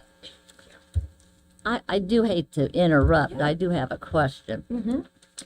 When I said that we'd like to hear from you, I don't know how many of these lines there are. Yeah. Have you been working with a committee, Ed, and talked to some other departments? Because I see a grand total down here. But Yep. today, we really just don't have time to go through everything. Yes. Great. So we actually just have one slide after this, and then we will be wrapped up. Okay, and thank I you. will say, don't get too caught on those line items. How we operate that's more of an internal for us, how we package this together. We have offered a full 40% discount contingent on signatures and approval in May. The project implementation would start July 1st, and we've prorated that as well to accommodate. And I'll let her finish. I'm sorry. No, thank you for asking. This is important. I will keep it brief just because I know obviously we have to talk about the nitty gritty here, but we've kind of said this ad nauseum. It's transparency. It's spending within your means. I heard one of the citizens say, and just the ability to, yes, we budget for everything. You have to make sure that Public Works has the amount of money that they need to go out and do their work. Finance, same thing. But when you think about key performance indicators or progress towards those project goals. Today, as it stands, spreadsheets kind of all over. There's limited accountability when it comes to how far are you on track to completing the project that you said you were going to set out to do. So you guys have been, as citizens, the citizens are demanding transparency and accountability. This allows you to share that with them. Say, hey, we said that this year we were going to, finalize a formal strategic plan, which you all have done. This system will allow you all to be transparent with the public as to where you're at, and also help on performance-based budgeting as well. Say you haven't met any of your goals. This will allow you to maybe reallocate some of those funds to be better used elsewhere. And then again, same thing, just transparent documents for the public that are easy to click through and are not just numbers that sometimes for those non-finance minded folks might be just a little bit cumbersome to read through. This platform will really allow you to make that a little bit more accessible to those individuals. And again, building on transparency that Yes. Commissioner So Brandt has. how many departments have you spoken with? Us ourselves, I can say for my instance in performance management, finance is our primary user in a sense. The folks that I have primarily been working with, Whitney, Ed, on that side, and then I can let them speak for themselves as well. Okay. So that was the reason for the request on the initiative originally, is to do assessment through all the offices. So we've done some preliminary assessments, which determined there's a need. But to get to total details, we need to go back and review all those questions. We found that there's a lot more, I guess, concerns and issues on top of money savings that we've found just by the preliminary questions we asked, which more than probably offsets the cost of this project. So when you go into a county, you speak to all the departments, and they kind of put the plan together to start maybe with baby steps, let's say. Exactly. Yeah. So typically, and Samantha has said this as well, it's we're meeting you where you're at. We want to listen to all the department heads, because again, those are the people that are going to, and those who are maybe not the department heads, but are going to be utilizing the platform. Those are the people that are going to need to say, hey, this is going to work for us. This is not going to work for us. Again, these softwares were built by people that were in their shoes. Mhm. So it's almost a validation check to see if this is actually what they are looking for. And yes, that is what we do. And then like when you speak to the Board of Health, I'm sure they have some monies that they could put towards it, and Plan Commission, and as we fill it out. Yeah. That's the goal, is to be able to, again, everyone under one umbrella, operating in the way that works for them. And we, of course, we'll come in and, like Ariel said, meet you where you're at. We're also going to give suggestions based on how other cities, counties, special districts have been successful, right? Because we understand rolling off of sticky notes and pieces of paper is not the same implementation as someone who might be rolling off of a big, huge software. Those are different implementations. We are not going to day one come in and say, all right, you're ready, you're good to go. We come up with goalposts over the next month, 3 months, 5 months, 6 months. And we also get, right, it's summertime. We're busy. There's a lot going on. So scheduling out some of that implementation also might look a little bit different than winter time. But we want to get you up and running in a way that makes sense for you and the team that we're working with. And we do provide admin level training as well as end user training as well as part of the implementation process. Again, all of our implementation is done in-house as well. Majority of our implementation team is based in Chicago, so not terribly far from you all. And then we want that implementation to look exactly how you want it to. We dictate obviously best practices, but it's a partnership. That's what we really see here. Yes, we are providing a service, but the most successful partnerships that we have is when there is investment on both sides. Thank you. Lastly, for us, asset management, right? So we did go through your strategic plan and the action associated to it as well. You guys have some really good goals in there, and we want to be your partner to help execute. Page 20, one takeaway was more than 60% of road and street miles are in need of significant attention and send a general message of disrepair and disinvestment. If you want to share performance management. Yes. So we talk about long-term goals and measurable actionable steps. Today, there is no software or platform in place to be able to allow you all to effectively track those metrics without it being passing spreadsheets back and forth or having that on paper. That was one thing that Ed mentioned to me right off the bat. So to provide the tools to be able to track those is what we're leaning towards.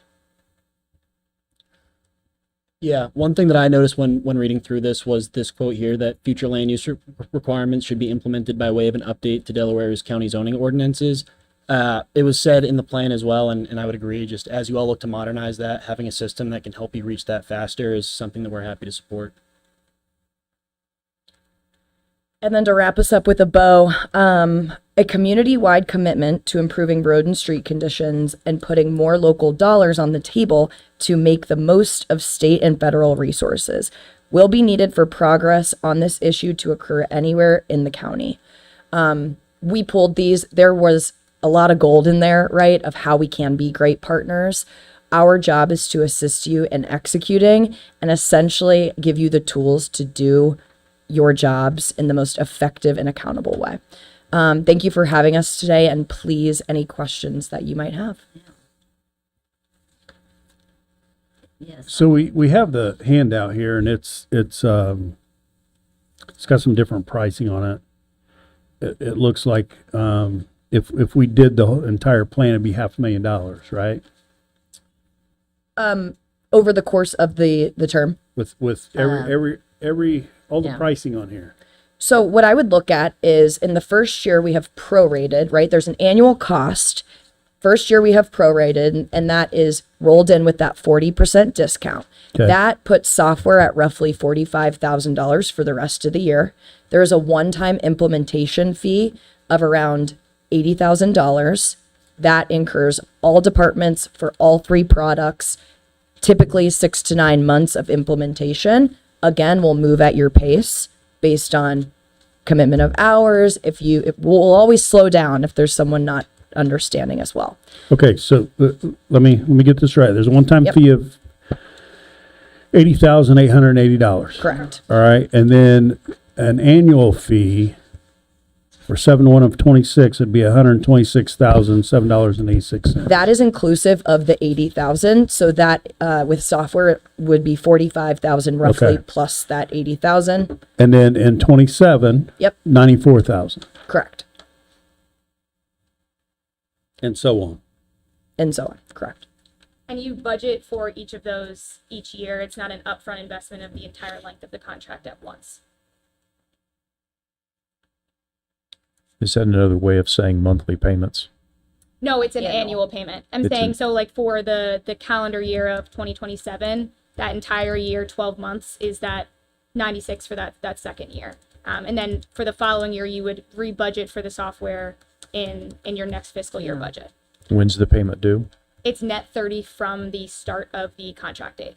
So for you all, implementation would start in July, June. June. And so net 30 from that first start date would be when payments And would then be due. annually? Yes. Annually from the first day of the year? From the start of the contract date. So the contract date would be June 1st to June 1st. So we prorated based, we can adjust if we need to, but we actually started the contract July 1st because I know, Ed, we were discussing some funding and if funding would not be available. So we have the start July 1st. July 1st. If we need to adjust it, we absolutely can get it kicked off a little bit earlier, but that gives us some time on fund appropriations. So July 1st, 126,000. That's what it looks Net like. 30, correct. Yeah, I'd Net. like to ask our engineer, who's only been on staff 2 years now, you're starting your second year or third? You're still in the first, okay. We have an asset management that we use now that we hire. Do you remember what that fee is for roads? The total annual on that, I believe, was just a little over 50,000. That's all the asset management for our roadway software. So is this something that we could do in-house then with that? That I can't really speak to at this moment without knowing more. Okay. And I think, you know, a lot of this was the planning commission permitting and everything. Have you guys been through any of this at all? No, I Okay. don't. But you know, we can look at, I mean, it sounds good for us to say, well, the planning commission can kick in a little bit of this money and the health department kick in a little bit of this money and Tommy can, highway can kick in some money, but they've not budgeted this either. Right, right. So, And I do like Ed's story that down in his office, when they go in for a permit, Ed, I think, how many times did you say the other offices move it along and have to re-enter stuff? Well, depending on the office, at least once, but sometimes they enter the same data up to 6 times. And if there's an issue with a discrepancy, we have to go figure out which one of those 6 where the error was made. So when you guys come to us and say, hey, I need an answer, a report, and it takes me sometimes weeks to figure it out, it's because I don't know which one of those 6, if they're on vacation or maybe they're not uploading, we're going to go back and figure out where that came from. So I hope you understand that when you ask for those things, if you don't want them currently, I mean, immediately, this is what we get. If you don't invest this, you're going to get slow responses at best. But those are just one of several issues that we have. I mean, we handle cash and we don't know the process of that or any of the transactions. It's a longer list of the issues we have with the way we currently operate. And we just now finally got our assets. So here, we processed $500 million through this county year. It wasn't until this year we were able to get all of our capital assets in our financial system. It was on spreadsheets in various departments throughout the county. So I could come to you or any other department and ask how much, and some departments, they even know where those files were. But yet we're responsible for reporting out to the state, and I can't even find the departments to have the list of the assets. So it costs our department time, which means I have to hire people to go find that stuff. And all those things cost money. And I'm trying to reduce that cost, and I can't do it with currently with the way we operate. Yeah, the old-fashioned way. I mean, I was in the private sector for over 30 years. I've never operated a business off of spreadsheets. Not like that, not this magnitude of a business. It doesn't make sense to me. Yeah, thank you. Yeah, very impressive. And, So we're currently using OpenGov and we're funding it out of American Rescue Plan funds, which have to be completely spent by the end of this year. So we won't be able to use ARP money going forward. So I think finding the money for this is going to be the most critical thing. I want to say that I'm in favor of this. I think that if we get, well, I know, I don't think, I know, I believe we put a system like this in place. This mimics a business operating system like an ERP system in a regular business, and will be then system dependent instead of people dependent. You know, we don't even know when errors are created, when they're entered into a system. We don't even know it until later. This improves the traceability. You talked about chain of command, custody, you know, being able to look at that stuff, and risk management. You know, this reduces the opportunity for misuse of funds or even theft as far as that goes. My concern is, where do we pay for it? So what we just went through, what, about a 100-minute meeting about, you know, trying to create a cumulative building fund. And I'll just tell you, as I'm sitting here today, I don't know that the commissioners have the funds to pay for this. I don't think we're looking for the commissioners to pay Okay. for it. That's really a council decision. This question for the commissioners is to support the resolution and the agreement, and we'll talk to the council about the money portion. But at the end of the day, if we don't do this, I tried to explain 3 years ago that when they passed this gap requirement from the state of all the reporting requirements, and every year there's additional requirements. If we didn't streamline the processes internally and integrate our databases together, we would continue screaming for more personnel. And if we don't do something like this, I'll be going back to the council for more money so we get more personnel. So we can either continue to depend on people or put a process or a product in place so as our requirements continue to increase. And I've never seen the state or federal government come back and take things away and say you don't have to do less. It's always increasing more requirements, and a lot of them are unfunded. They won't give us any money to do it. They say, here's what we need, and here's when we need it. It'll definitely streamline funding or streamline reporting. I'll tell you what this resolution would not do, just so the public understands, is this would not appropriate funds, right? It wouldn't increase the spending, and it would it does, though, establish control and framework designated to reduce exposure and protect taxpayer liabilities. And if you really can get a 55% back on your plate in time, you know, then we should have a resource savings across the entire county in every department. So I'm in favor of it. Are you on the council's agenda? I request to be on the council's agenda. And the agenda's not been finalized, so. And I've already had communications with our council president, so I assume I'll be on the agenda. And were there 2 proposals and 2 potential resolutions? Which one are you wanting to go with? Well, the resolution is a joint resolution, so it's one resolution for both. For both council and commissioners. yeah. This was kind of confusing to me because we both. There was another one in reference to purchasing. Is that what you're thinking about? We're required 2 steps to authorize. No, I have 2 different. Yeah. One's for 101 payroll, and one is for his One Touch. I'm talking initiative. about just for One Touch. I have 2 different resolution proposals in my notes. I've only supplied one. Okay. I don't know what you got. Is this the right one? Well, one's -100 and one's Yeah, they're -101. they're both numbered 2026-100. 101.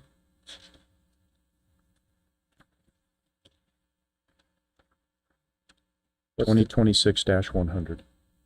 What's the other one? I know you came back with several suggestions.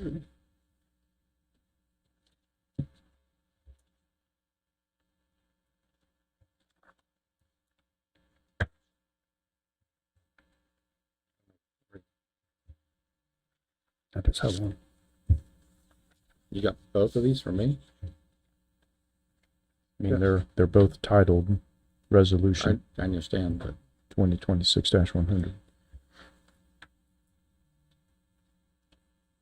So the one that I have listed as new at the top, that's the one that you want to go with in your left hand. I wanted to go with the one that, to adopt your suggestions, so create a committee Okay. of various department heads so that we could gather information and make sure that we're all working together for a common goal. The answer's the new one. Okay, I'm good. Which one?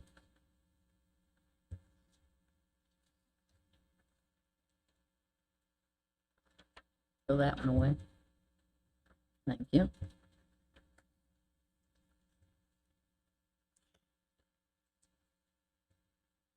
So, point of order, question for legal counsel. This is a joint resolution. Auditor Carroll's trying to get on council's agenda. I've seen the communication back and forth. We have to approve this as a body of commissioners, and then the county council would have to approve it. If we approve this today, pending council's approval and the ability to find funding for it, I mean, how do we structure this motion today that we don't obligate the council to find these funds? I would make a motion to approve the resolution subject to approval and funding by the council. Just that simple. See, we have a question. Matt Cant, Delaware County Council. Can you read the resolution you're now referencing in case there's confusion? Or give me the highlights? Yep. So the joint resolution 2026-100, a joint resolution of the Delaware County Council and Delaware County Board of Commissioners authorizing a countywide financial and administrative systems modernization initiative called One Touch to strengthen financial controls, audit compliance, and transparency. So this is to expand the use of OpenGov today to basically. Right, but this is not contractual. This is not the contractual agreement or the proposal that they've put in today, correct? Correct. Okay, so this is just, we're all going to get together. We're going to pull the parties together, the resolution that we've seen. That's right. We wouldn't be approving the contract today, Right. I don't believe. So, the thoughts are that the thoughts were to have OpenGov come back, present to the council. That's the reason I requested to be on the agenda for the 27th, I believe it is. Gotcha. To essentially go through the process and explain to the council what it is we're trying to accomplish, et cetera. And at that point, request additional funds to support this initiative. That's the one I called new. Okay. I guess just since I'm here, obviously I too support the systems-based process as well. I think it's long overdue for us to be modernizing those systems. I am a little concerned probably with a little bit of this presentation around some of the details that they've used as the basis for this. I think there's some other ones that are probably even more likely to actually be of benefit to us beyond the road planning and things of that nature. So I do request maybe they come to our council meeting if we get that on the agenda to review that in more detail. Okay. Will do. Thanks. Thank you. Thank you, A question Councilman. A question for you would be, you mentioned some of the areas that we presented on weren't as impactful as what you would like to see. What would be impactful for us to come back and be able to refine it and present? Why don't I drop that? I'll drop that in an email to you. How about that? All right. Thank you. Thank you.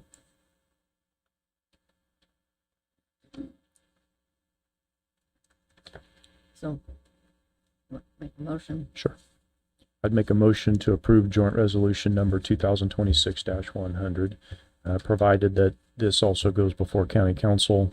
They would approve it and authorize the funding. Second. Roll call, please. Commissioner Brand, Yes. Commissioner Henry, Yes. Commissioner Reagan. Yes.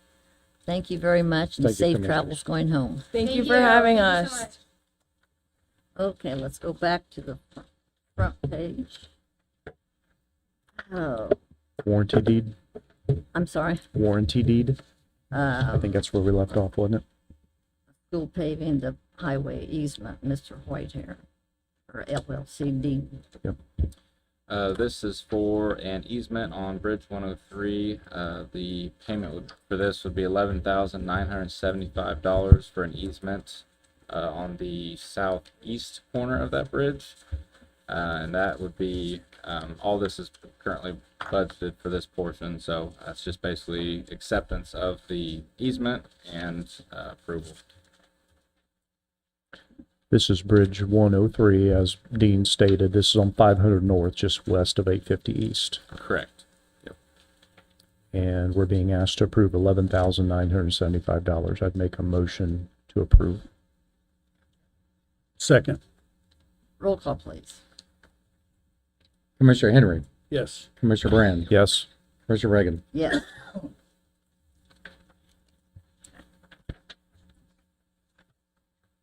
Bridge 179.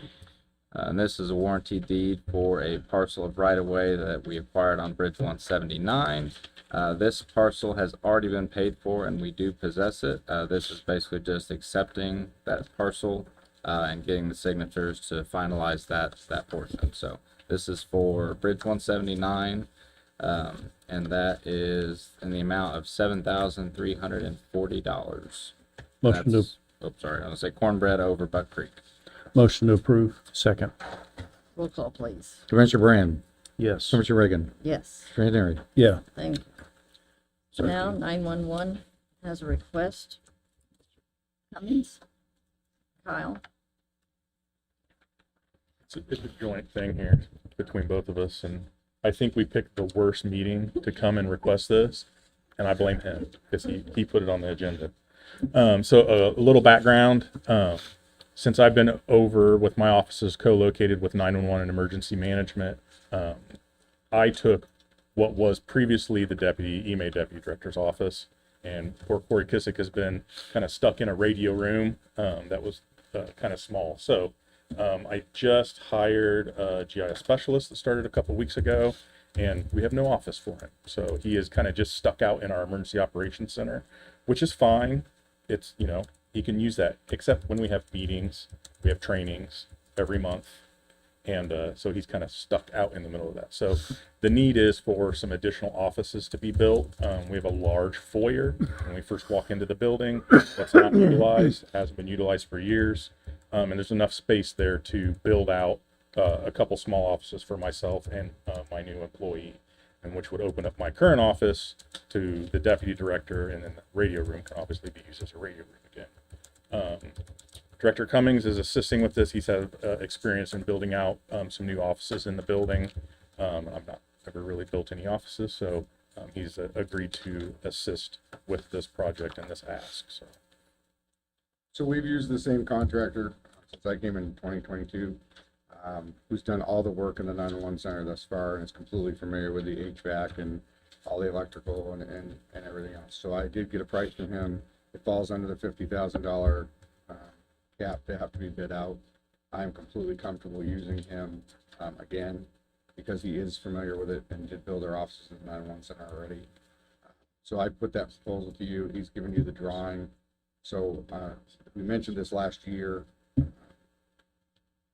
Stephen's point, it was not budgeted, but we're asking you to come up with the money to fund this so that we can get this going and get people in offices the way they should be.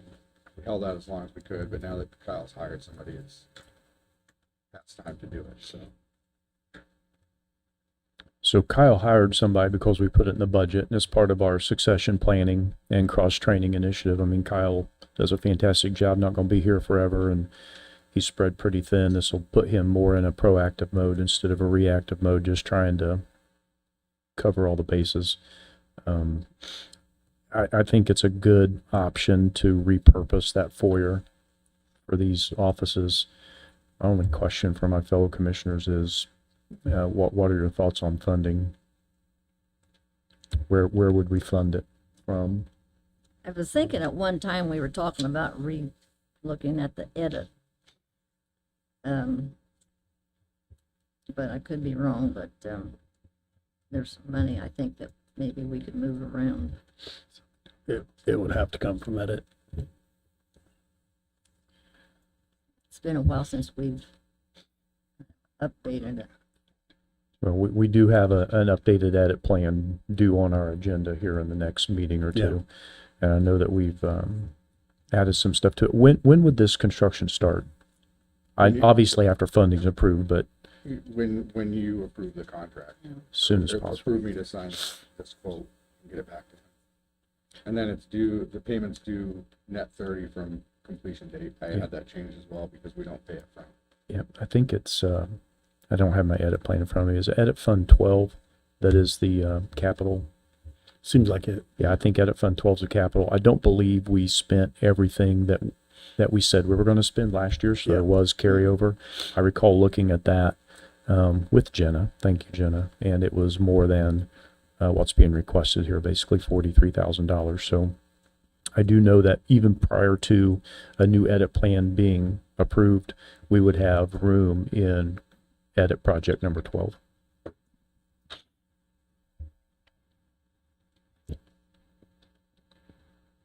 I've been over there obviously a lot. This was the old library building. That area where they're going to put these new offices, in my opinion, is wasted space.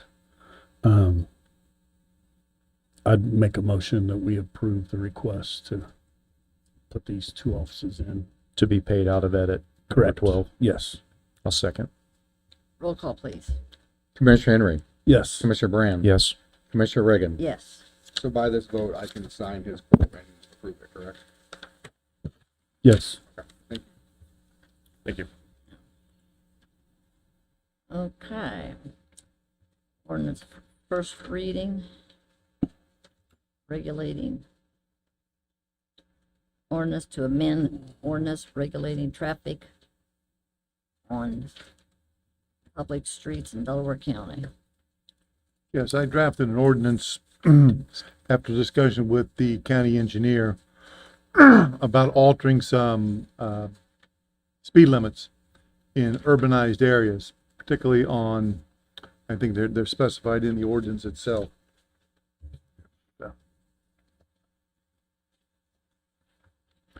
So this, we're looking at 26th Street between Hoyt Avenue and Tillotson.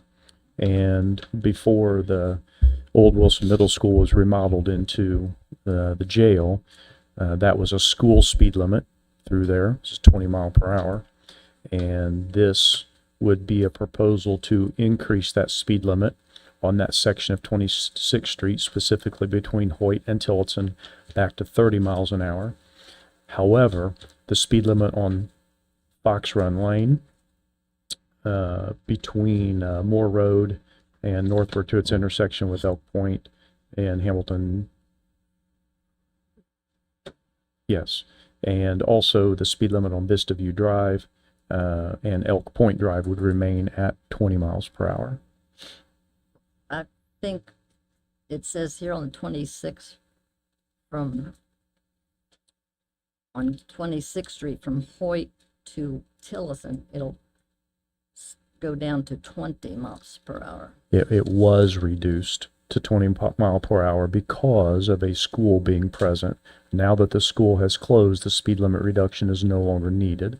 So this is a proposal to increase that speed limit to 30 miles an hour in the section of 26th Street between Hoyt Well, Avenue and Tillotson. I didn't turn my page over, but I would like to keep it at 20. I have people who say they walk out there and they can't get across sometimes to walk on the walkway, and they would like to leave it at 20. What was the genesis of this request? Can anybody spell that out? So we've had several individuals actually request it be put back to 30 in that area. They talked to Bobby Doherty to get that done, and so I started the process of requesting it to be put back to its original. And is there even a speed limit sign out there now? There is, Is there? yes. It's currently still at the 20, and that's, they just basically, with the school not being there, didn't see the need for the 20 any longer. I object. It's not that long of space. It's not, no. And, yeah. This ordinance is for introduction, and when you amend traffic ordinances, you have a public hearing, which would be next meeting. We would submit the notice for the paper to have another public hearing. I'm sure it won't be as lengthy as this one, but to change the speed limit on these 4 particular streets. 26th Street, Fox Run, Valley, or Vista View, and Elk Point. That'd be June 1st. Yes. Sounds good. Well, I'd make a motion to introduce and make sure that you have both the people you've talked to and Commissioner Reagan, the people you've talked to, and have them come to the public meeting. I'll second. Roll call, please. Commissioner Henry, Yes. Commissioner Brand, Yes. Commissioner Reagan. Yes, thank you. Madam President, Yes. point of order. I believe we may have skipped the last item under contracts or agreements for approval. On the OpenGov page software one. contract, yeah. OpenGov software contract.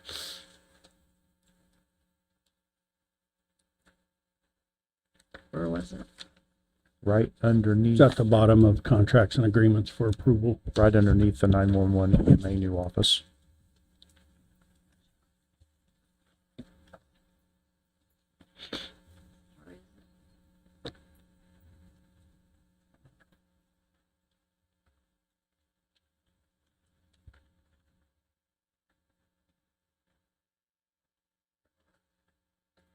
Right at the top of your second page. I thought we'd already. Well, we went through and approved the resolution, the joint resolution to be sent to the council, but this is the contract approval, which I believe will probably end up Oh, for the 80,000, tabling. I'm sorry, for the 80,000. Yes. So Ed, you Ed. want to talk about this? Yes. Yes.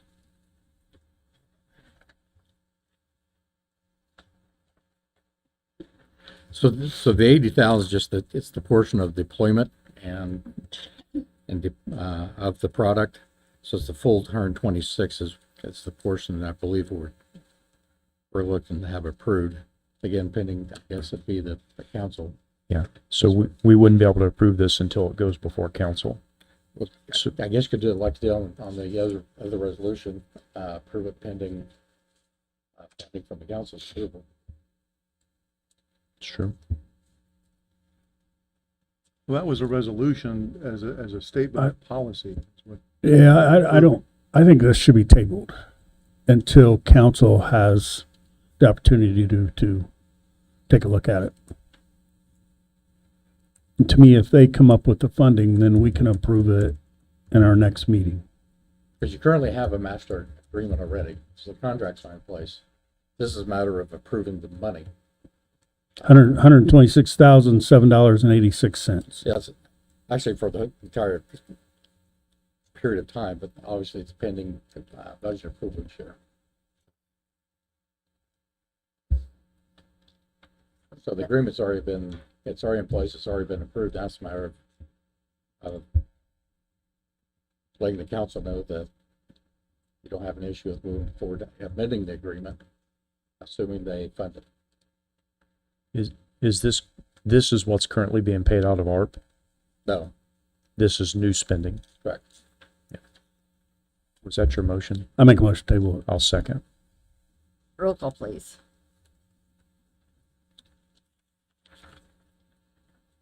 Commissioner Henry, Yes. Commissioner Brand, Yes. Commissioner Reagan. Yes. Okay.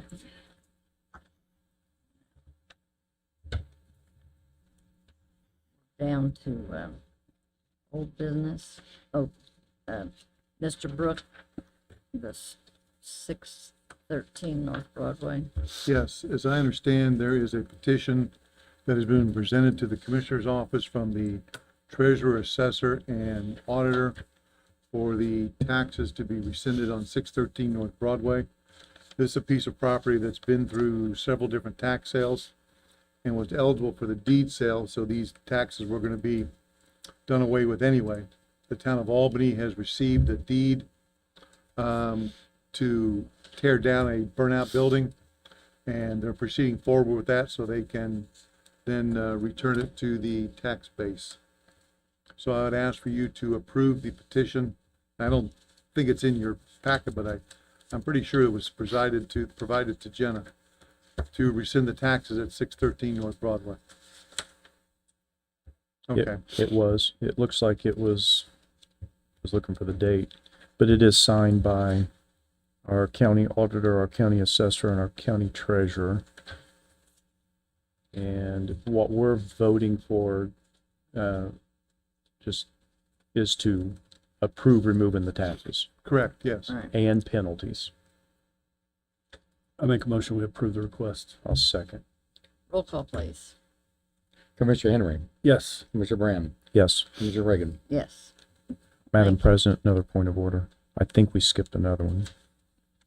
The The last, joint resolution. yeah. Yeah. Yeah, joint resolution number 2026-101. It's the last one above old business. I thought we didn't need that.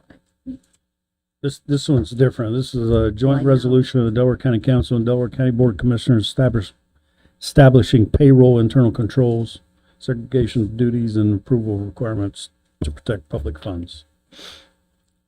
Ed, can you talk about this? Sure. Then, obviously, there's been concerns about segregation of duties and lack of internal controls. So we put together a resolution essentially establishing what guidelines and what requirements those are going forward. It's really an attempt to protect all the public funds because it needs addressed, and this resolution does that. This is for payroll, self-pay controls,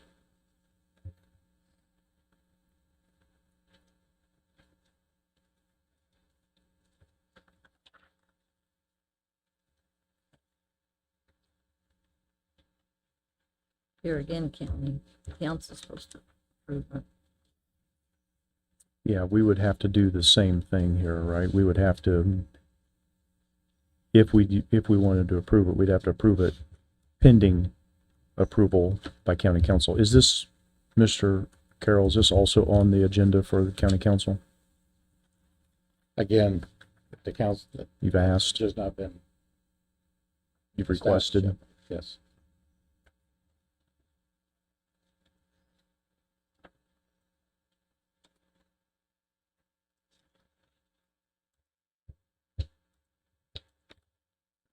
Again, my opinion is we need something like this to require multiple levels of payroll approval and segregation of duties.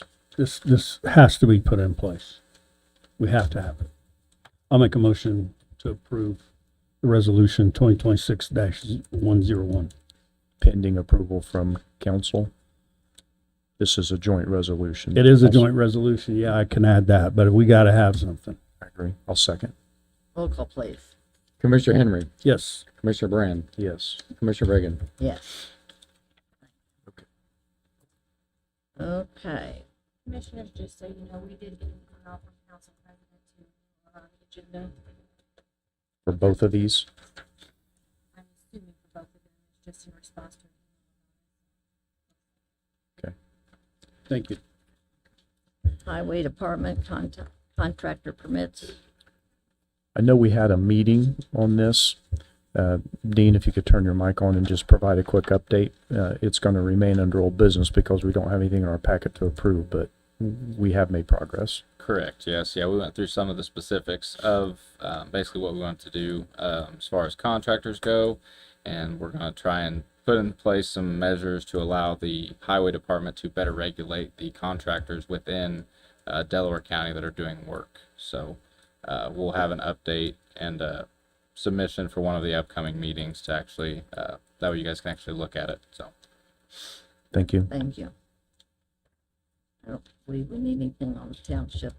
I believe we're still waiting on We're a still couple of waiting. townships. Last meeting, we were still waiting on Niles and Perry, I believe. And are we still waiting on Niles and Perry? And then we're also still waiting on all townships except for Center to submit their standards and guidelines to the commissioners for approval. They have to update their tables The state updated their tables, and the townships shall submit their standards and guidelines to be approved by the commissioners. Center's the only one that's done it. Yeah.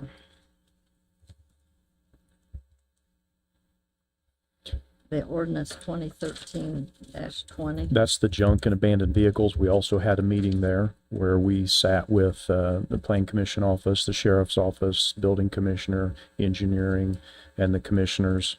I think we have what should be some improved language that hopefully we'll have on an agenda here in the next meeting or two. The goal is to clean up the county. Yes, thank you. I don't believe we have anything on the ambits post. They came and made a general request for assistance, but they didn't have a specific request. So, yeah, I don't know if there's any action to be taken there. I think you referred them to Destination Muncie. Yes, I did. Thank you. For that corporation. So this is something that came up during one of my other rabbit holes I was going down. The Edit Corporation, we have an ordinance 2011-001, and I asked the question, who's on this? And turned out to be a good question because I believe it might just be the three commissioners, but they were named in the original ordinance, and obviously the commissioners have turned over since then. So at some point, we need to review this and determine at least one of two things. Is this even necessary any longer? In particular, in a couple years, that special local income tax goes away, and it won't be necessary. But in the meantime, it's the three commissioners that review this edit plan. So we either need to update that ordinance or do away with it. And I don't know what the opinions are, my fellow I commissioners. think it should be updated because I think there's going to have to be some decisions made here in a couple of years when all this changes. That's my opinion. I agree. So, council, let's set some time to review that ordinance. I think it's 2011-001 and update it to the extent that's necessary so we can make it through until the local income tax Okay, we can do that. laws change from Senate Roll Act number 1.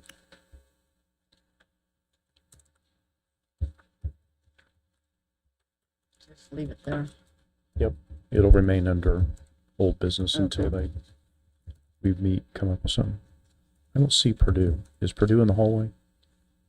Is Amanda Bullion out there? Oh, hey, Amanda. Good for you.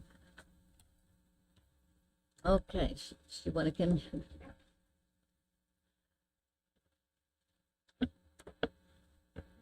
was going to say good morning. It's still morning, right? We're still Barely. got 4 minutes.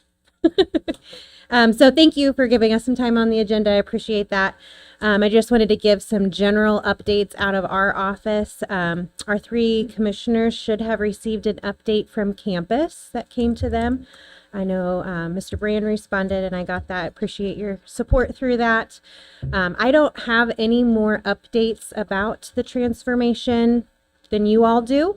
But as we get more of those, I hope to be able to communicate them with you as well.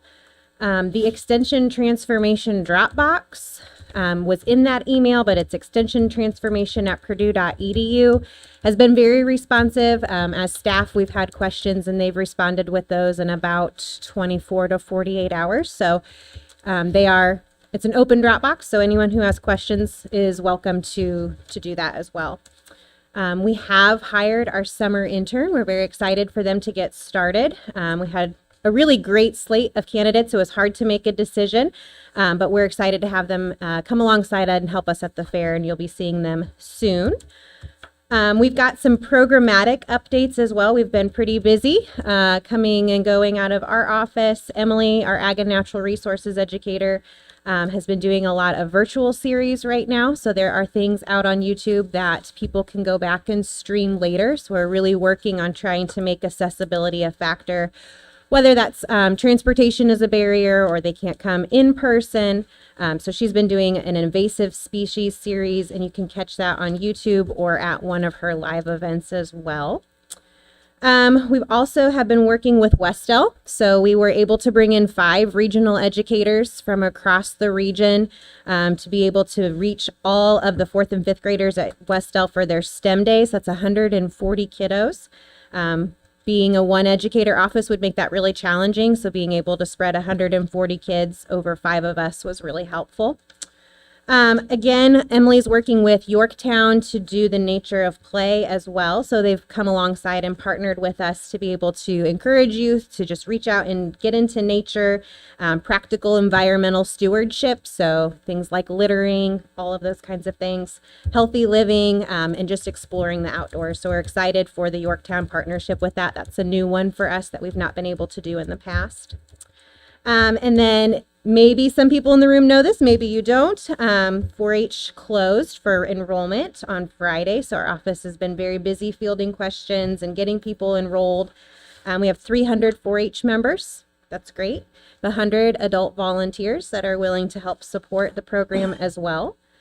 We've got 23 children enrolled in shooting sports right now. And so that is really focused on proper firearm handling. So we're excited that that program is also growing. And then additionally, we were at Yorktown Elementary just this last 2 weeks. And we had 223 third graders complete financial literacy training. So they completed saving, spending, earning, and borrowing. We had a great partnership with Thrive that donated some swag for those kiddos to do after they completed the program. And again, that was another one of those regional opportunities. So me personally, I could not do 223 third graders a week before school is out. That is a challenge. I would, everyone in the room could try that. But being able to kind of tap into that regional network was made that really possible for us to reach out to those. So just wanted to give you some brief kind of updates, and then the 4-H Fair does kick off July 11th, so mark your calendars.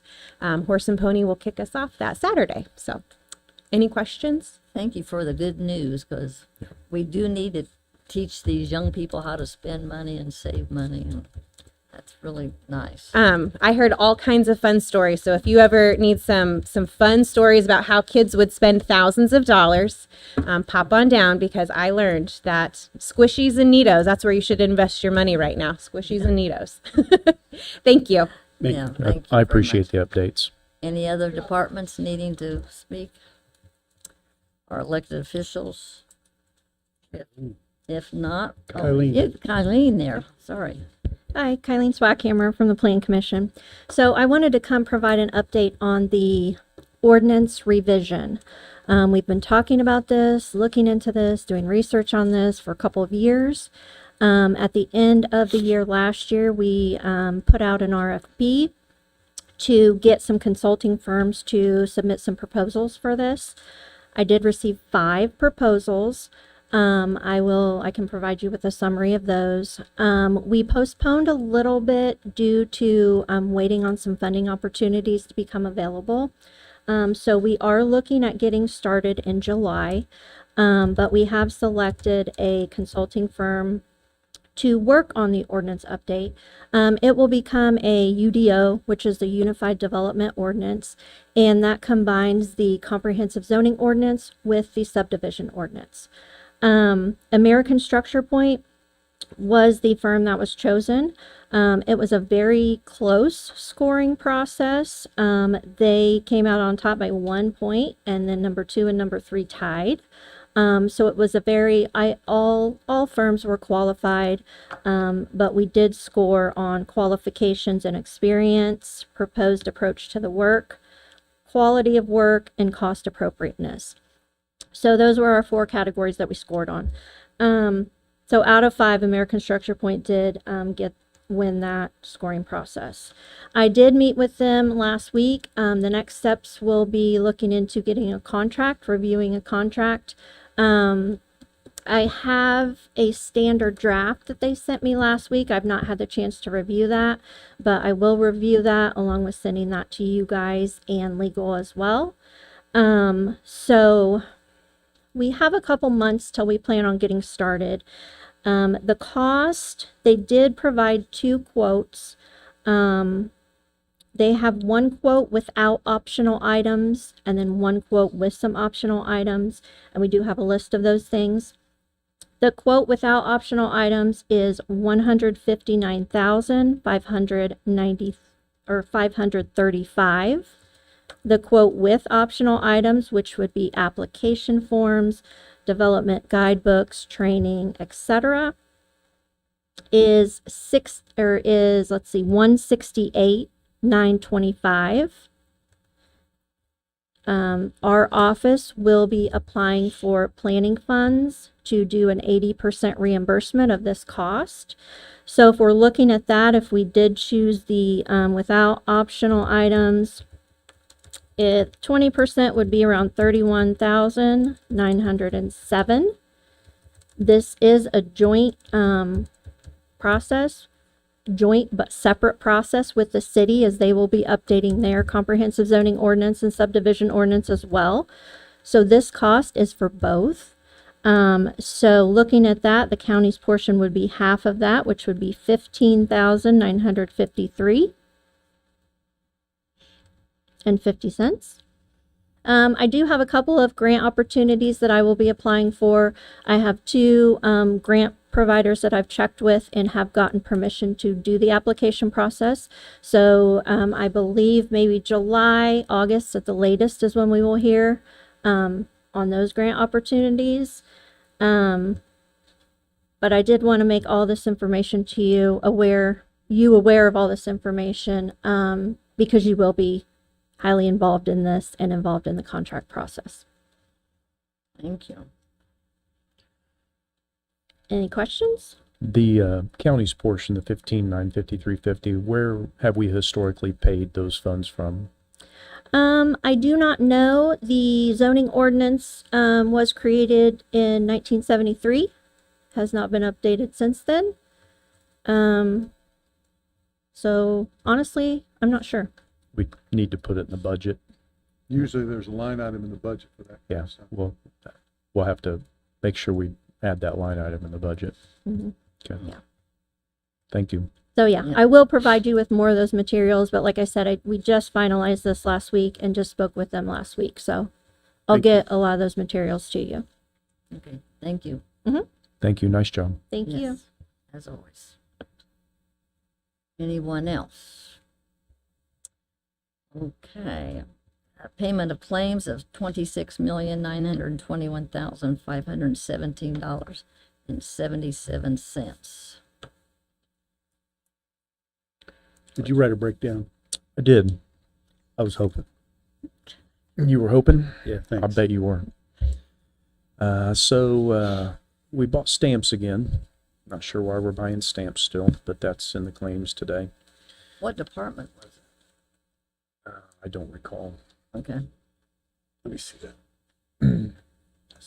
I didn't see that. Assessor's office between Xsoft, which is a software that they use, and PSC, that's the contractual service provider that determines the property tax values on your assessments. We spent $60,667 on Xsoft and $32,779.17 for PSC. Again, PSC is the contractual service provider that determines the property tax values when you get your new assessment. Fairgrounds, we spent a total of $15,502.20. The big number, because the claims today are total $26,921,517.77, was the spring advance draw, totaling $22,786,512.65. That goes to all local units of government. Under tax sales, there was a refund total of $2,369.36. Redemption and interest total $32,823.48, and the surplus in taxes $284,089.79 for a total there of $319,282.63. There were some clothing allowances at the jail and the sheriff's office, $39,000 for one and $33,750 for the other. And then local income tax certified shares came in $1,502,709.92. Public safety lit $626,129.17. Economic development income tax, that's split between the city and the county. The city's portion $461,183.92. The county's portion is $540,622.75 for a total economic development income tax $1,001,806.67. 211 courts. Does that sound right? 4D. Yeah. That's who bought stamps. Okay. Payment of ARP claims of $16,000. We need to take action on the payment of claims. Did you make a motion? I did Oh, not. I'm sorry. I'll make a motion. We approve the claims. I'll second.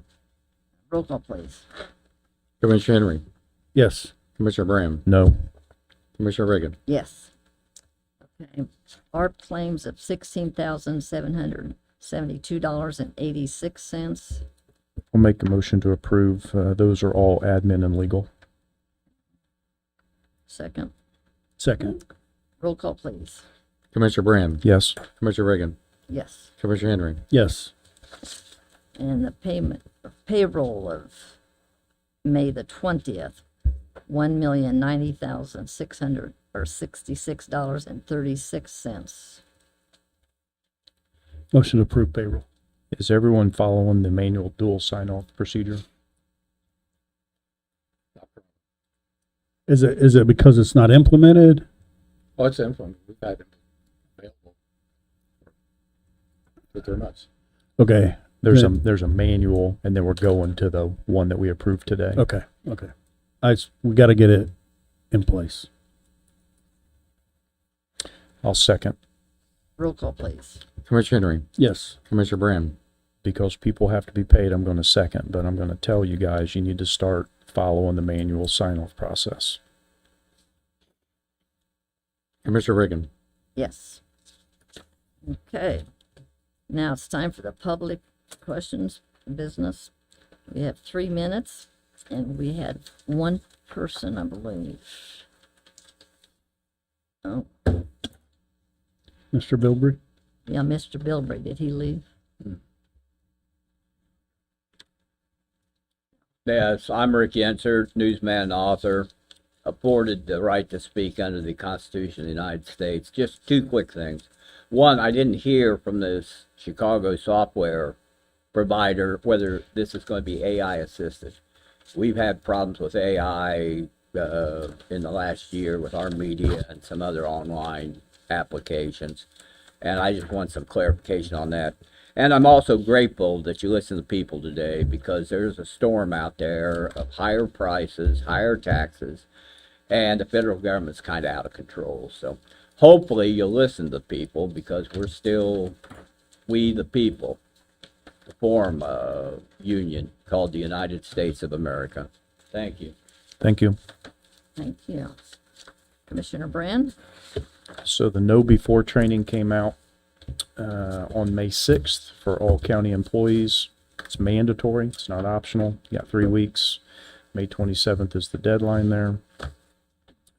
Also, the Bridge 51, we have a tentative schedule set for that. This is the bridge that's plated currently right now on 332 over Killbuck near I-69. Currently being proposed as a 135-day full closure starting May 29th, 2027, running through August 27th, 2027. I know that seems like it's out there a little way, but I wanted to get it out there. We are considering school terms and bus routes and things like that. Mr. Thomas? I've actually heard back from both schools, and neither have concerns. Thank you for that. Also, Bridge 112 is currently closed. This is on 600 South over Williams Creek. It's set to be open back up on July 27th of this year. That's closed between 300 West and 400 West. County Handbook Employee Acknowledgement, created a tracking sheet here. You can see that there's some yellow and some white. Everybody in yellow, I believe, has responded. Everybody in white has not responded to acknowledging the county handbook. I think this is a good opportunity for my fellow commissioners and I to discuss what's our reaction going to be? How are we going to handle when these departments have employees that have issues where they didn't sign off on the handbook, but they need human resources assistance? It is my opinion that the department head needs to handle that situation. Why are we liable if they don't sign off? So what Commissioner Henry just said is incredibly important. Why are we liable? So the commissioners handle all the tort claims. So if there's a problem in a department with an employee for any situation and there's a tort claim against the county, it comes to the commissioners. So that's why it's important to follow the county handbook. And I understand that there are departments that have special requirements because they're state departments or they're governed under some other association. But I believe that those things can be properly blended and that people should be following the county handbook. The commissioners wrote a letter of support on behalf of the citizens as it relates to a proposed roundabout at State Road 3 and Eaton Wheeling Pike and Indiana Avenue. There was a public hearing up there. I didn't hear anybody that was in favor of it. So the commissioners wrote a letter to NDOT, Greenfield District, and to the Honorable Governor of the Indiana, Mike Braun, speaking in opposition of spending those funds on that roundabout. Also, we put into motion last year a codification process. I believe legal counsel has received the initial feedback there. And John, we're going to get the last part of that here in the next 2 months, maybe? They said 60 days from the date, 60 to 90 days from the date I received it, which is earlier this month, so sometime in July. There's some, I looked at it, there's some duplications in there that we need to address, and hopefully they'll address that in their overview. Yeah. I'm looking forward to it. We hadn't codified since 2013 or something like that. Correct. The last one was 2012, actually. 2012. Yep. Good exercise. Also, this request came from maintenance here in the county building. We keep supplies in the basement here, and they're, to be used by county employees. It's no problem. But people are coming and getting the supplies and not letting folks know, especially when they take the last available of something. So if you're going and getting county supplies and you're a department, no problem. But if you take the last of it, please report it so that we can reorder it, so that when somebody else goes to get something down there, it's available for everyone. And then the last thing, as it relates to Corporal Blake Reynolds, on Sunday, May 24th, at Old Town Hill Baptist Church, they're going to raise a 12-foot by 18-foot U.S. flag to the top of a 60-foot flagpole in honor of Corporal Blake Reynolds and all first responders who selflessly serve their communities with honor. Corporal Reynolds was killed in the line of duty on November 12th, 2025, while assisting a motorist on Interstate 69 in Delaware County. Blake grew up at Old Town Hill Baptist Church, where his dad serves as the pastor. Pastor Reynolds also serves as chaplain for the Delaware County Sheriff's Office. Blake's unit number as a deputy was 18-18, 18-18. The flag raising ceremony will begin at 6 p.m. sharp on Sunday, May 24th, and at 18:18 hours, which is 6:18 p.m., first responders and those in attendance will take part in an 18-second moment of silence, followed by the raising of the flag. The entire ceremony is expected to last about 30 minutes. We would like to ask all first responders to attend. Please bring your patrol vehicles and your apparatus so we can light up the parking lot at Old Town Hill Baptist Church, located at 3000 South Burlington Drive. Please arrive by 1730 hours so that the vehicles can be properly staged. And Madam President, that's all my announcements. Thank you. He was also honored in Washington. You guys went out, and I just want to say I appreciate you guys doing that and honoring him like you did. So thank you. I don't have anything. I do not have anything. Appreciate everybody staying with us. Do I have a motion for recess? So moved. Second. So moved. Roll call, please. Commissioner Brand, Yes. Commissioner Reagan, Yes. Commissioner Henry. Yes.